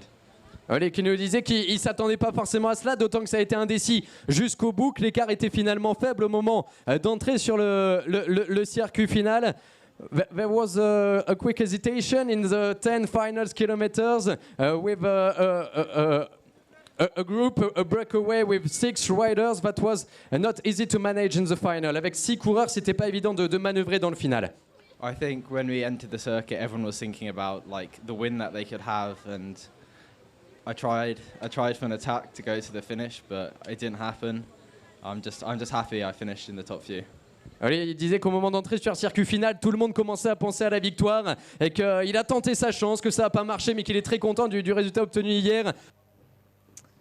Voilà, Joshua Gulliker qui hier était présent dans l'échappée pour la formation Groupama FDJ et qui est allé chercher la 5e place de l'étape. On devrait le retrouver ici dans le peloton, un peloton qui n'est plus qu'à 15 secondes maintenant du trio de tête à 17 km de l'arrivée. Ah oui, ils les ont vraiment en point de mire, même si on a des routes, j'allais dire, relativement sinueuses hein, dans cette région. Proche de Four, bien entendu, les coureurs de tête du peloton aperçoivent, à n'en point douter, bien sûr, les 3 hommes de tête. Et ça, c'est un repère excessivement important pour les hommes de tête de ce peloton qui roule toujours extrêmement vite, toujours emmené par la formation d'Israël Premier Tech Academy. Et vous voyez que les 3 coureurs de tête là donc se relaient parfaitement bien, mais c'est vrai que derrière ça roule encore beaucoup plus vite. Il n'y a pas de conteste, effectivement. Nous sommes à 16 km maintenant de l'arrivée, c'est-à-dire qu'il reste encore 6 petits kilomètres avant de rejoindre Four et le deuxième passage sur la ligne. La cloche retentira en effet à ce moment-là, puisque le compte tour indiquera le chiffre 1, dernier tour. Il restera très précisément 10 km 700 avant de connaître le lauréat de cette deuxième étape. Et la route qui remonte hein, maintenant sur cette portion toujours large, un billard, hein, c'est de la très bonne route. Mais voilà, c'est usant sur ce final avec du coup 2 ascensions non répertoriées dans cette boucle finale, avec tout à l'heure cette montée en lacet sur 400-500 mètres et puis maintenant une montée un petit peu plus longue, moins raide, mais qui fait mal également, notamment aux 3 hommes de tête qui perdent toujours du terrain, 15 secondes. Je pense que si la caméra se retourne, on devrait apercevoir le peloton dans un instant, avec le peloton qui reste massif. On a vu quelques coureurs être distancés sur la ligne, mais pour l'instant, eh bien, les principaux favoris répondent à l'appel et on pourrait avoir une belle explication dans la dernière réalisation.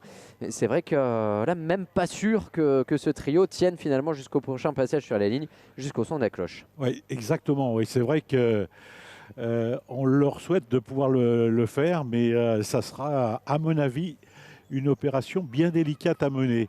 Nous sommes donc précisément à 15 km de l'arrivée, alors que le passage sur la ligne nous indiquera 10 km 700, et ça veut dire qu'il y a encore un peu plus de 4 km.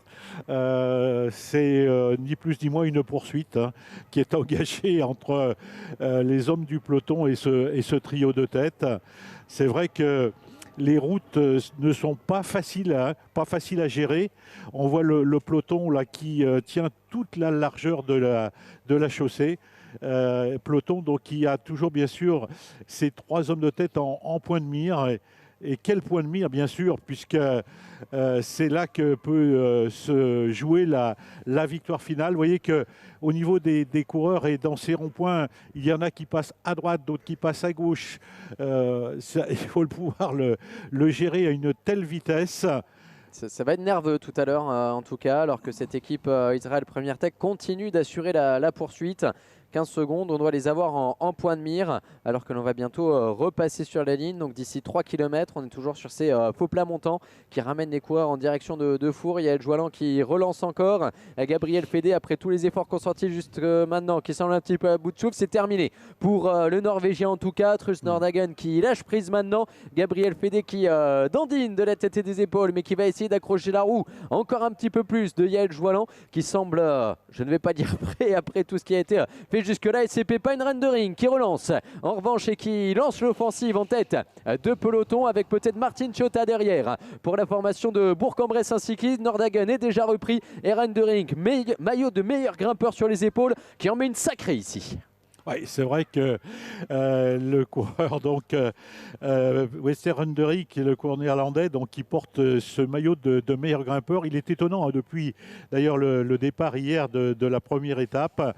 Eh bien, c'est vrai que le coureur de la Soudal Quick-Step est effectivement donc essaye de partir. J'ai l'impression qu'en passant à gauche, il a doublé tout le monde. Je crois que ça y est, les échappés ont été repris. Ouais. J'ai mal vu. Voilà, c'est bien Joalan et Fédé qui sont au deuxième échelon. Donc voilà, les cartes redistribuées maintenant. On avait dit le trio qui n'était pas sûr de tenir jusqu'au passage à un tour de l'arrivée. Et bien, c'est sur l'offensive de Pepijn Rendering que finalement, et bien, cette échappée est reprise. J'ai l'impression qu'on s'est accroché pour Joalan et Fédé. Voilà, on va retrouver un autre trio. Il est surpuissant. Western, Pepijn Rendering, le coureur de la formation Soudal Quick-Step Development, échappé hier, maillot de meilleur grimpeur sur les épaules, qui est en train de faire le ménage. Oui, tout à fait. Rendering qui porte donc ce maillot cyclamen du meilleur grimpeur. Je rappelle que le parrain, entre parenthèses, c'est la Chambre de commerce et d'industrie du Nord Isère, leader donc de la formation belge Soudal Quick-Step Development Team. Et vraiment étonnant parce que lancé donc à près de 50 à l'heure donc sur les routes un petit peu étroites et sinueuses de la région de Four. Il faut vraiment le faire. Ces coureurs qui ont quand même 150 km dans les jambes, qui se trouvent maintenant à moins de 13 km de l'arrivée, c'est-à-dire à 3 km du dernier passage sur la ligne. 3 km du dernier passage sur la ligne, on va les voir rentrer dès les premiers hameaux de la localité de Four. Là, ils sont dans une légère descente, on va dire, ce qui effectivement peut les aider. Mais le peloton, vraiment là, est à quoi, Lilian, 100 mètres? À peine, mais je suis impressionné par le démarrage de Rendering. Et alors je crois que ce qui m'impressionne encore plus maintenant, c'est de voir Joalan qui prend quand même le relais. Donc lui, il est là depuis tout à l'heure en tête de course. Et puis finalement, en voyant revenir Rendering, qui vient quand même prêter main forte, ça peut redynamiser cette échappée. Alors Gabriel Fédé ne passe plus. Lui, on a senti qu'il était à bout de force pour l'équipe AG2R Citroën U23. Mais Joalan, qui semblait en avoir encore un petit peu sous la pédale, eh bien, vient prêter main forte, se disant que peut-être ça laisse encore une l'opportunité de recréer un écart alors qu'on va passer la flamme rouge pour l'avant-dernière fois, puisque la prochaine fois ce sera la vraie, ce sera le dernier kilomètre. Ici il va en rester 11 et Reindering emmène de façon surpuissante ce trio. Joalan est calé dans la roue, Fédé s'accroche comme il peut et ils vont venir passer au son de la cloche. Ouais, là il va être particulièrement intéressant de faire les écarts sur la ligne parce qu'il ne restera plus que 10 km 700, je le rappelle, à tous les coureurs d'ailleurs pour rejoindre la ligne d'arrivée ici à Four, tracée sur la grande rue de Four. Et c'est vrai que c'est important de connaître l'écart qu'a pu creuser Reindering. En tout cas, il est vraiment surpuissant, hein, ce coureur, surpuissant. Les voilà donc aux 100 mètres. Et on va déclencher les chronos pour le dernier tour. Le son de la cloche qui retentit. Encore une boucle à parcourir. C'est parti pour les chronos avec le peloton. On a un joli trou qui est fait, surtout derrière.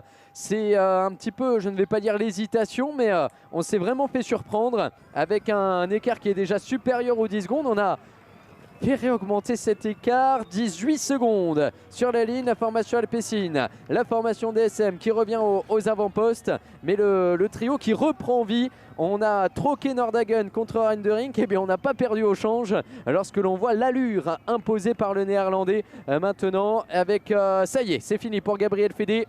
À bout de force, chapeau, on le retrouvera sur le podium tout à l'heure avec le maillot de la combativité, le maillot des sprints intermédiaires également, et Joalan qui est en train de lâcher prise 1 mètre, 2 mètres, 3 mètres. C'est fini pour le coureur du CIC Unant Atlantique. Il ne reste qu'un homme en tête, 10 km de l'arrivée. Pepijn Reindering, surpuissant, est-ce qu'il peut tenir? Il y avait une petite vingtaine de secondes au son de la cloche. Oui, ce qu'il faut quand même préciser, c'est que l'homme qui est en tête actuellement, donc le cours de la Soudal Quick-Step, Reindering, il est quand même 4e à 9 secondes du leader. 4e à 9 secondes, quand on sait qu'il y a 10 secondes sur la ligne, ça peut être intéressant finalement pour ce garçon, et je pense qu'il avait à mon avis flairé le bon coup. Hein. C'est un garçon, Reindering, qui est particulièrement malin, qui en plus de ça aujourd'hui est très affûté, hein, semble-t-il.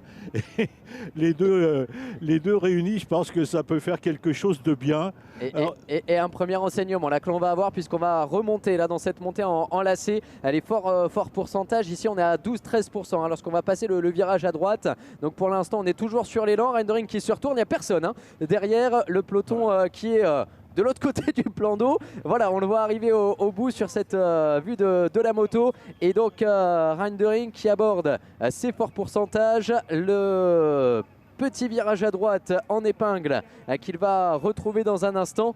Mais les 20 secondes doivent bien y être hein. Pour l'instant, on ne s'écroule pas pour le néerlandais. On ne s'écroule tellement pas que nos motocaméras ont même pu se réintercaler. Voilà, le virage à droite, on est dans les forts pourcentages. Reindering, impressionnant. Ah oui, franchement, c'est un véritable festival hein, qu'il nous propose. Et, je suis désolé Jean-Claude, je pense qu'il va faire le com. Pour tous les passionnés de Strava, pour moi qui ai eu le plaisir de m'aventurer de façon très amateur sur ces routes, je suis vraiment impressionné comment on a avalé cette petite bosse pour Reindering. Je pense que Strava va trembler ce soir. Tu vas nous dire, Lilian, que tu as fait le circuit d'arrivée? C'est bien. J'étais moins affûté que Reindering. En tout cas, quand on voit l'allure à laquelle roule le peloton, ça laisse inaugurer effectivement un beau final. Un beau final. Et en tout cas, donc, vraiment une fin d'étape remarquable grâce à ce coureur. Wester Reindering de SAR 143, je crois, des coureurs qui porte le maillot de la Soudal Quick-Step. Et l'attaque de Clément Carizet en tête de course pour Charvieux-Chavagneux Isère Cyclisme, qui a profité d'un petit moment d'hésitation entre les coureurs de la formation DSM et les coureurs de la METEC qui se regardaient. La DSM avait fait l'ascension et puis finalement petit temps mort au sommet qui laisse des idées à Clément Carizet, récent vainqueur sur le Tour du Loiret, lui qui avait brillé au niveau professionnel sur le Tour du Poitou-Charentes, et bien avec les couleurs de Charvieux-Chavagneux Isère Cyclisme qui a tenté sa chance. Il est repris repris, les cartes redistribuées. Le peloton qui a du mal à se réorganiser, ça peut sentir bon avec une nouvelle offensive. Côté CIC, Nantes Atlantique, on a un coureur d'Alpecin qui essaie de y aller. Les coureurs de Bourg-en-Bresse derrière, va falloir s'avancer du côté de la moto parce que le peloton est lancé pleine balle maintenant. Oui, tout à fait. En tout cas, la formation donc, de Nantes Atlantique aura fait une très très belle étape, quoi qu'il en soit, parce qu'on les a vus, j'allais dire, constamment donc, aux avant-postes, notamment avec Yael Joalan, et puis maintenant donc, avec une nouvelle tentative, donc nouvelle escarmouche. Et on voit les coureurs donc, du CIC toujours aux avant-postes. C'est une belle équipe finalement. Cette formation nantaise. À ce sujet, donc là aussi, j'émettrais un petit regret, c'est qu'il n'y ait pas l'équipe de Nice, l'équipe d'Aubert, par exemple, qui pourrait très très bien s'illustrer comme le font les coureurs nantais actuellement. Et c'est dommage que ces formations françaises ne viennent pas rejoindre l'Alpe Isère Tour. Ah, le calendrier est chargé, c'est vrai. On salue d'ailleurs les autres organisateurs du week-end avec le tournoi Mirabel qui débute demain, les boucles de la Mayenne également qui auront lieu ce week-end. Mais moi j'avoue que je boude pas mon plaisir à voir le spectacle proposé ici avec une petite cassure qui s'était faite au niveau de la 10e position.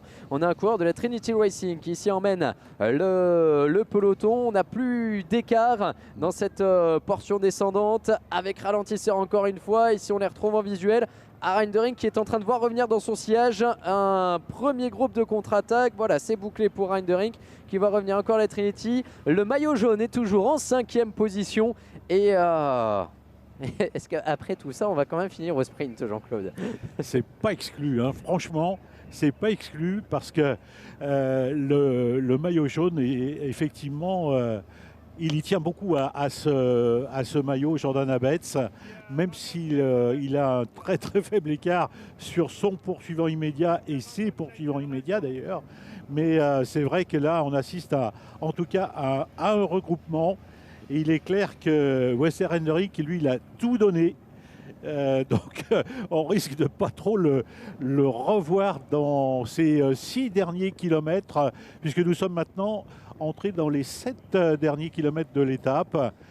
Voilà donc un peloton qui est regroupé, et quand on connaît les difficultés de l'arrivée, ça va pas être facile. Ça va pas être facile. Alors le final qui est moins dur que l'ascension qui a été franchi juste avant où Pépin Ranoing nous avait épaté. Et ici on voit le regroupement global qui est en train de s'effectuer avec attention à un Clément Carizé dans le final, qui va très vite au sprint, qui avait fait un saut chez les professionnels sous les couleurs de Roubaix-Lille Métropole à l'époque, où il avait remporté cette étape du Tour du Poitou-Charentes. Il pourrait trouver un final à sa convenance. Et ici on retrouve le maillot jaune en personne en 2e position, qui assure la poursuite derrière ce coureur de la Trinity. Ça doit être Yael Joalan que l'on aperçoit donc dans le top 5 également pour l'instant, top 5 provisoire, et Michael Boros en 5e position. Ouais. Alors là on a les 2 leaders du général avec, on a pris le rond-point à l'opposé. J'espère que tout va bien pour ça doit être Yael Joalan qui est sorti un petit peu large, alors qu'on a un petit écart qui s'est créé. Et je le disais donc, dans les premières positions du peloton, Abetz et Boros, les 2 premiers du classement général, espacés seulement d'1 seconde, qui ne se quittent plus. Voilà, alors qu'on va rentrer maintenant dans les 5 derniers kilomètres. 5 derniers kilomètres de l'étape. Vraiment une étape qui a été là aussi très rondement menée. Je rappelle que c'était une étape qui était longue de 145 km avec pas mal de petites difficultés. C'est certain qu'on n'avait pas de grands cols, mais c'est une étape qui aura été menée à une vitesse supérieure à 41-42 km/h. Et là, actuellement, on a un final époustouflant. Ça bagarre de façon incessante en tête de course, bien sûr. Et c'est d'ailleurs une position peut-être idéale quand on connaît les difficultés proposées aux coureurs dans ce dernier tour, bien sûr. Toujours donc à moins de 5 km. Nous allons maintenant passer au panneau indiquant les 4 derniers kilomètres de cette étape. Avec un seul homme en tête, j'avoue avoir un petit peu de mal à l'identifier pour l'instant, mais on a fait le trou et on devrait retrouver peut-être bientôt une vue un petit peu plus proche avec cet homme seul en tête. Et sacrée démonstration là aussi sur ce faux plat montant qu'on attaque gros plateau pour retrouver le dernier plateau justement d'arrivée, sans jeu de mots, et entrer à nouveau dans le four. 4 km encore à parcourir et un joli trou qui est ici créé. On va peut-être profiter du marquage justement entre Abetz et Boros avec c'est un Hagens Berman que l'on retrouve, c'est Emil Herzog, le champion du monde junior, qui est sorti à l'avant. Autant pour moi, hein. Comment louper un garçon comme ça? Emil Herzog donc à l'avant de la course pour la formation Hagen Bermans qui évolue en tête maintenant, lui qui a été champion du monde, brillé sur l'Imbugé Valromé Tour au niveau international junior et qui peut-être va venir conclure ce que l'on disait tout à l'heure sur les jeunes coureurs. Un garçon qui sort des rangs juniors et qui est en train peut-être de renverser le final de cette étape. Tout à fait. En tout cas, les routes de la région lui plaisent, hein, semble-t-il, à ce coureur. Donc, puisque c'est vrai qu'on l'a vu s'illustrer sur le Valromé. Là, aujourd'hui, c'est sur l'Alpe d'Isère Tour. Mais en tout cas, il est vraiment étonnant lui aussi. Il porte, je rappelle, le dossard numéro 112.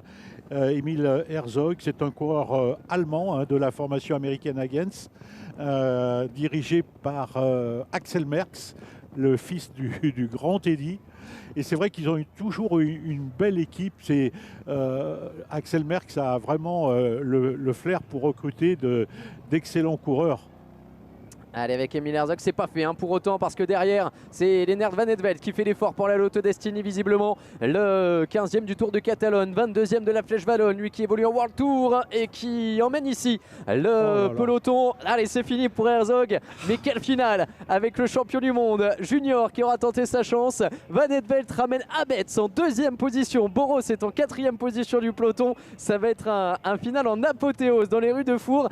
Et attention, parce qu'on se regarde et finalement on laisse Herzog reprendre 1 seconde, 2 secondes, 3 secondes peut-être. Et c'est aussi captivant qu'hier. Hier dans les rues de Charmy, on se demandait si cette échappée allait tenir bon. Ici on se demande si Herzog va réussir à recréer un petit écart. Pour l'instant il y parvient en tout cas sur des portions qui vont être un peu plus roulantes. Et si on ne réagit pas tout de suite dans le peloton, ça peut y aller. Tu comptes 5 secondes 5 secondes pour moi, oui. L'écart entre Herzog et le peloton. Ça va être difficile. En tout cas, une chose qui est sûre, c'est qu'Emil Herzog ne se retourne pas. Il va peut-être le faire au moment où je le dis, mais il croit. Hein, il croit en ses chances. Il croit en sa puissance ici. Et c'est vrai que c'est assez étonnant hein, de voir tout un groupe comme cela. Donc derrière ce coureur Emil Herzog, le coureur d'origine allemande, qui vraiment est vraiment costaud. Hein. C'est un coureur solide, téméraire, et il a osé tenter de prendre l'échappée, il l'a fait. Et derrière, ça ne revient pas, Lilian. On a nouvelles escarmouches en tête de peloton. Nouvelle attaque, et je crois que c'est le maillot de Charvieux hein, pour Clément Carizet peut-être. On le sait en forme en ce moment. On misait sur lui peut-être pour le final. Et bien en quelques coups de pédale, peut-être le jump pour aller revenir hein, sur Emil Herzog avec un peloton réduit. Hein, ici que l'on aperçoit. On n'a plus les 130 qu'on avait tout à l'heure. Et en revanche, on va retrouver les 2-3 derniers kilomètres avec un peloton d'une 60aine d'unités, la moitié des coureurs à peu près qui vont revenir maintenant dans la traversée de Four. On s'est retourné, c'est terminé pour Herzog. Carizet qui en garde un petit peu sous les pédales, sait-on jamais que cela se finisse au sprint. En tout cas, on a vu qu'on avait quitté Villefontaine tout à l'heure, on ne s'est pas arrêté faire du shopping au village de Marcq, ça c'est clair. Et on va retrouver donc les 2-3 derniers kilomètres avec Noah Isidore qui avait tenté sa chance tout à l'heure, qui vient se repositionner également je crois pour le CIC Nantes Atlantique. Les coureurs de la Yambo sont aux avant-postes également, et la flamme rouge qui va être franchie. Oui, tout à fait. Oui. En tout cas, ça va être difficile pour les garçons qu'on a vus tout à l'heure s'illustrer, notamment Emil Herzog, bien sûr, de repartir. Clément Carizet, on l'a vu pointer lui aussi à plusieurs reprises le bout de son nez. C'est un garçon qui mériterait de remporter une belle victoire hein, sur l'Alpe d'Isère Tour, Clément Carizet. un coureur de 31 ans, je crois, père de famille depuis peu. Et ça, je pense que ça motive énormément le coureur du Charvieux-Chavagneux Isère Cyclisme, qui a peut-être raté l'aube et l'occasion d'une carrière chez les professionnels. Allez, il a été malheureux. Le sprint est lancé avec le retour et un cours du CIC. Est-ce que Noah Isidore va le faire pour le CIC Nantes Atlantique? On est sorti très fort avec en deuxième position un coureur d'Agensbermans qui revient. Ça passe pour le CIC Nantes Atlantique. Alors, j'avais l'impression que c'était Noah Isidore. On va le confirmer dans un instant. Mais quelle journée pour le CIC Nantes Atlantique qui repart avec la victoire. Et quelle finale, surtout avec un sprint. Alors, c'est vrai que l'arrivée sur les caméras fixes, le sprint était déjà lancé et on n'a pas trop vu comment ça s'était joué sur le dernier virage. Mais ici, donc, pour le CIC Nantes Atlantique, c'est la victoire, une victoire collective, une victoire que l'on va fêter ensemble. Le bonheur de cette équipe avec, je crois bien, Noah Isidore, on va pouvoir le confirmer dans un instant, qui vient s'imposer pour le CIC Nantes Atlantique après l'offensive tout à l'heure de cette équipe avec Joalan, tout à fait. Eh bien, on va retrouver sur la plus haute marche du podium un très très jeune coureur, on en parlait, Noah Isidore, qui vient concrétiser le travail de cette équipe. Effectivement, on les a vus constamment et il faut quand même rappeler l'énorme travail de Yael Johalan, échappé pendant de très très nombreux kilomètres avec Gabriel Fédé et le Norvégien Nordhagen. En tout cas, vraiment, comme tu viens de le dire, Lilian, ça conclut une belle journée pour les coureurs nantais. Quelle finale en tout cas avec Herzog et Carizé, avec finalement donc ce sprint massif et la victoire de Noah Isidore. Noah Isidore qui va remonter à la deuxième place au classement général, puisqu'avec les bonifications, il n'est qu'à 8 secondes maintenant de Jordan Abetz, qui va rester leader ce soir du classement général, mais avec eh bien cette menace de Noah Isidore qui aura parfaitement maîtrisé dans le final la fougue et la rage du très jeune coureur du CIC Nantes Atlantique qui vient s'imposer ici, 18 ans seulement, junior l'année dernière, vainqueur sur l'Elpizer Tour cette saison. Oui, tout à fait. Et pour tirer, j'allais dire, un mot en guise de conclusion, on peut dire que le CIC Nantes Atlantique était aujourd'hui au four et au moulin. Eh bien, on va dans un instant retrouver Noah. Je souhaite qu'on puisse avoir sa réaction, effectivement. Ce sera juste après avoir entendu les mots du président de la communauté de communes d'accueil, la communauté d'agglomération des Portes de l'Isère, monsieur Jean Papadopoulou. Alors on soutient cette nouvelle édition de la l'Elpizer Tour parce que d'abord, à la CAPI, on aime le sport. Première remarque. Deuxième chose, c'est une magnifique vitrine sur tout le Nord-Isère. Et puis troisième chose, c'est le sérieux des organisateurs, qui font qu'on peut vraiment s'appuyer dessus. L'arrivée d'une telle course dans une toute petite commune comme la mienne fait que c'est un événement majeur et que donc au niveau de la commune, il y a des animations qui sont prévues et d'autres choses que simplement l'arrivée de la course. Il est prévu qu'avec les enfants de l'école, les plus grands, pas les petites maternelles, les enfants de l'école fassent une partie du circuit et repassent donc devant la ligne d'arrivée et auront ensuite eux aussi leur trophée et leur prix à l'arrivée. Alors personnellement, je n'ai pas d'anecdote à vélo parce que je ne fais pas beaucoup de vélo. Par contre, j'ai les souvenirs de petit d'avoir vu le Tour de France et d'être au bord des routes et avoir vu passer tous ces cyclistes. Et c'est avec le même engouement en fait qu'on voit passer, donc là ce sont des plus jeunes qu'au Tour de France, mais cet effort qu'ils fournissent et puis quand on les voit à l'arrivée, cette satisfaction à la fois de l'effort accompli et puis d'avoir gagné l'étape bien sûr si c'est le cas, c'est vraiment magnifique. C'est féliciter Michel Bopp et ses équipes parce que c'est une organisation qui est rodée comme une montre suisse et on s'aperçoit vraiment du professionnalisme de toutes ces personnes qui s'occupent de cela. On est vraiment très heureux de travailler avec eux et de les soutenir.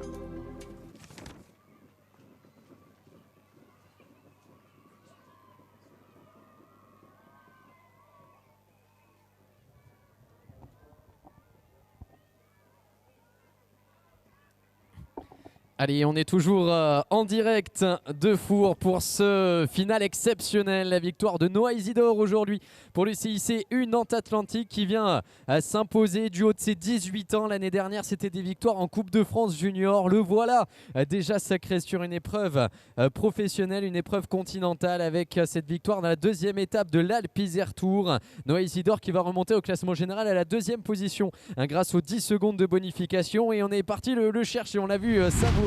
On espère qu'il puisse nous rejoindre incessamment sous peu pour avoir sa première réaction. Un final maîtrisé, c'était pas gagné vu toutes les offensives, Jean-Claude, notamment celle du champion du monde junior, Emile Herzog.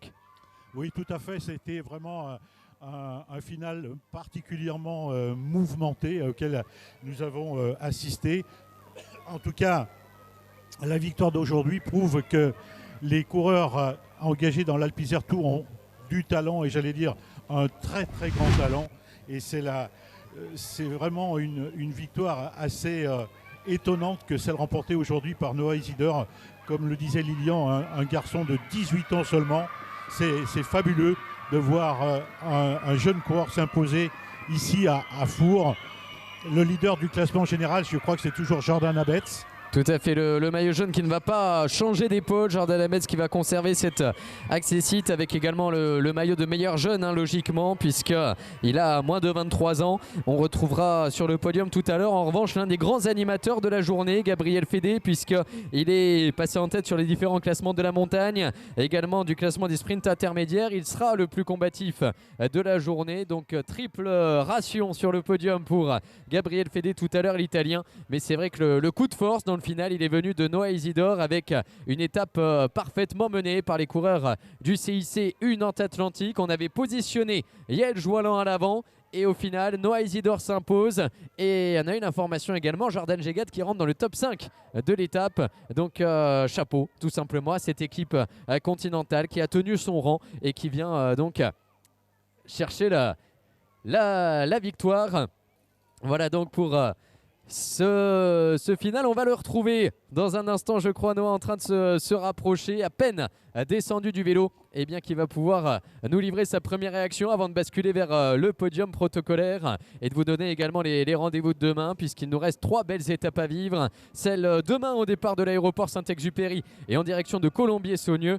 Samedi pour cette étape entre Monster au milieu et l'arrivée à Saint-Maurice-l'Exil. Et puis dimanche, le feu d'artifice entre Saint-Thibaud-de-Couze et la station de Saint-Pierre-de-Chartreuse qui nous accueillera pour le dénouement de cette édition de l'Alpe Isère Tour, édition 2023, qui démarre sur les chapeaux de roue. Abetz hier qui conserve quelques secondes sur le peloton. Aujourd'hui, Isidore qui vient régler un sprint dans un peloton pourtant malmené dans le final. Eh bien, sacré 2 étapes déjà vécues. Oui, tout à fait. Quelles étapes alors que Noah Isidore se rapproche de nous, mon cher Lilian. Voilà, bravo donc à ce jeune et talentueux coureur du CIC U Nantes Atlantique que je vais te laisser le soin de nous présenter.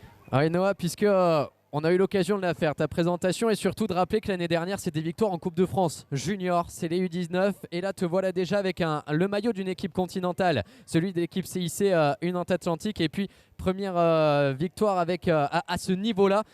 On a vu le bonheur après la ligne, c'est indescriptible.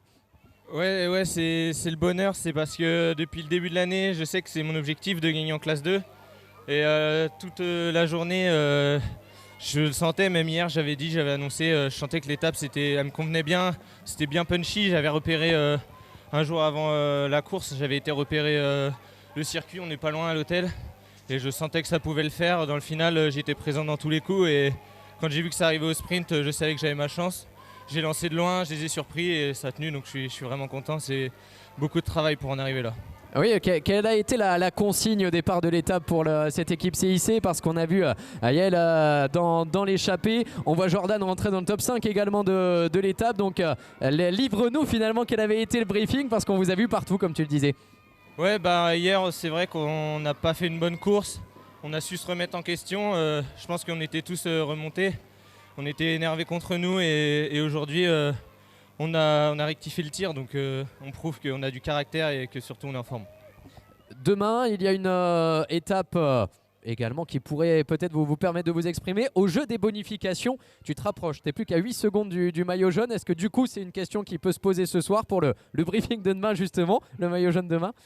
Bah pourquoi pas, on va voir ça, je sais pas encore honnêtement. Après, on va te laisser savourer cette victoire. Voilà, j'ai déjà savouré.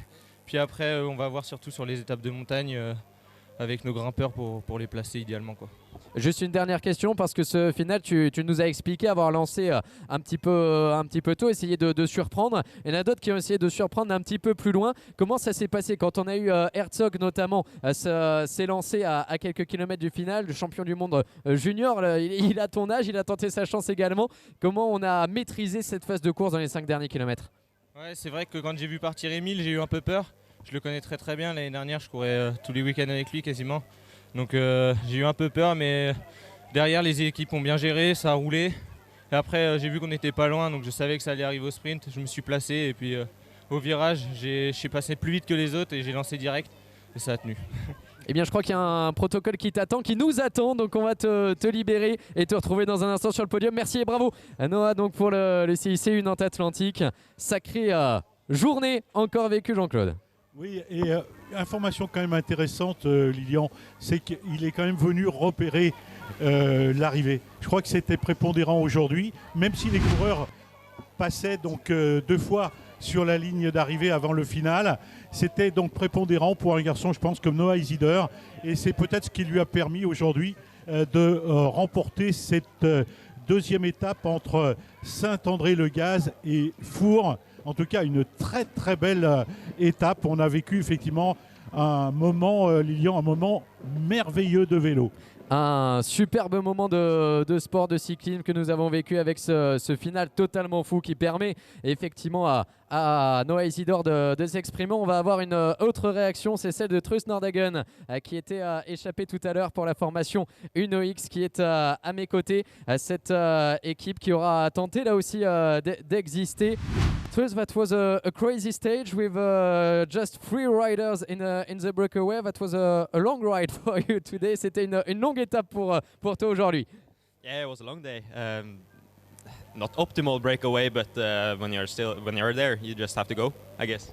Oui, qui nous dit que c'était pas l'échappée espérée. Just a question, did you expect more riders in the breakaway? Est-ce que tu attendais plus de monde dans l'échappée? Yeah, of course, I hoped for more guys, but yeah, when we just sat there, it was okay. So just had to go. Qui nous disait oui, s'il y avait eu un petit peu plus de monde, ça aurait été bienvenu, mais bon, une fois qu'on est sorti, il fallait y aller. Et in the different classifications, the King of Mountain, the intermediate sprints, there was a lot of attacks with Gabriel, and for you that was not easy to manage. Là, il y a eu beaucoup de sprints intermédiaires, de points à la montagne, et puis finalement il y a eu une grosse bagarre à chaque fois, c'était pas évident à gérer. Yeah, of course. I gave most of them to him just so we could go steady together instead of like massive attacks and then full stop and yeah, stop and go. For me, it's better to go steady the whole way and not too many attacks. So it's easier to just give him some and I can get the second place on most of them and yeah, that's the best way I think for me. Oui, lui qui nous disait tout simplement qu'il aurait aimé justement peut-être un petit peu plus de collaboration, moins de guerre sur les différents classements, parce qu'à chaque fois ça désorganise un petit peu, mais voilà, ça s'est fait ainsi et on vient chercher quand même une belle journée à l'avant. What are the goals for your team in the next days? More breakaways, more results in the final classification. Quels sont les objectifs pour l'équipe sur les prochains jours? Yeah, we will see. Of course, we are going for the classification with Johannes.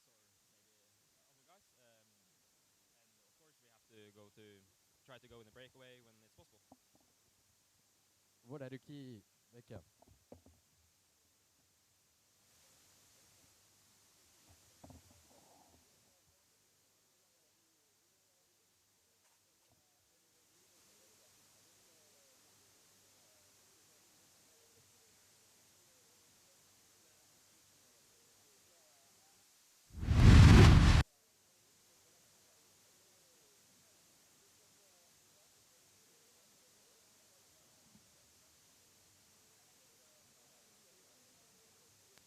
Qui vient de s'achever. Rendez-vous demain, bien évidemment, à Colombier-Saunier pour le final. Départ qui sera donné de l'aéroport Exupéry.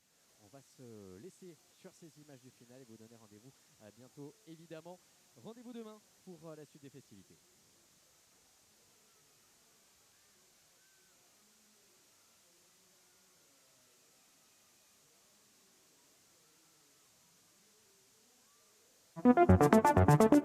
Reprise et on suivra l'ensemble des coureurs et la préparation d'un éventuel sprint, si sprint il doit y aller. Donc effectivement, et ce sont bien les couleurs de Métex Solarois que l'on retrouve notamment en poste avec Gap Rollet Junior et qui effectivement étire. On remonte, et avec également 6 points qu'il est allé chercher dans la Côte d'Ivoire, les meilleures positions de autour de quitter la nervosité que l'on a ressentie. Romain Clément rejoindrait la ligne d'arrivée à reprendre tout cela alors qu'on aborde les 57 derniers kilomètres et qu'on prend un temps de ravitaillement dans la dernière bouchée pour la coïncide de groupe. Toujours il va être battu par un coureur de l'équipe AG2R. Tout à l'heure pour la BNB Hotel, on retrouve donc deux hommes forts et Sébastien Berwick s'impose.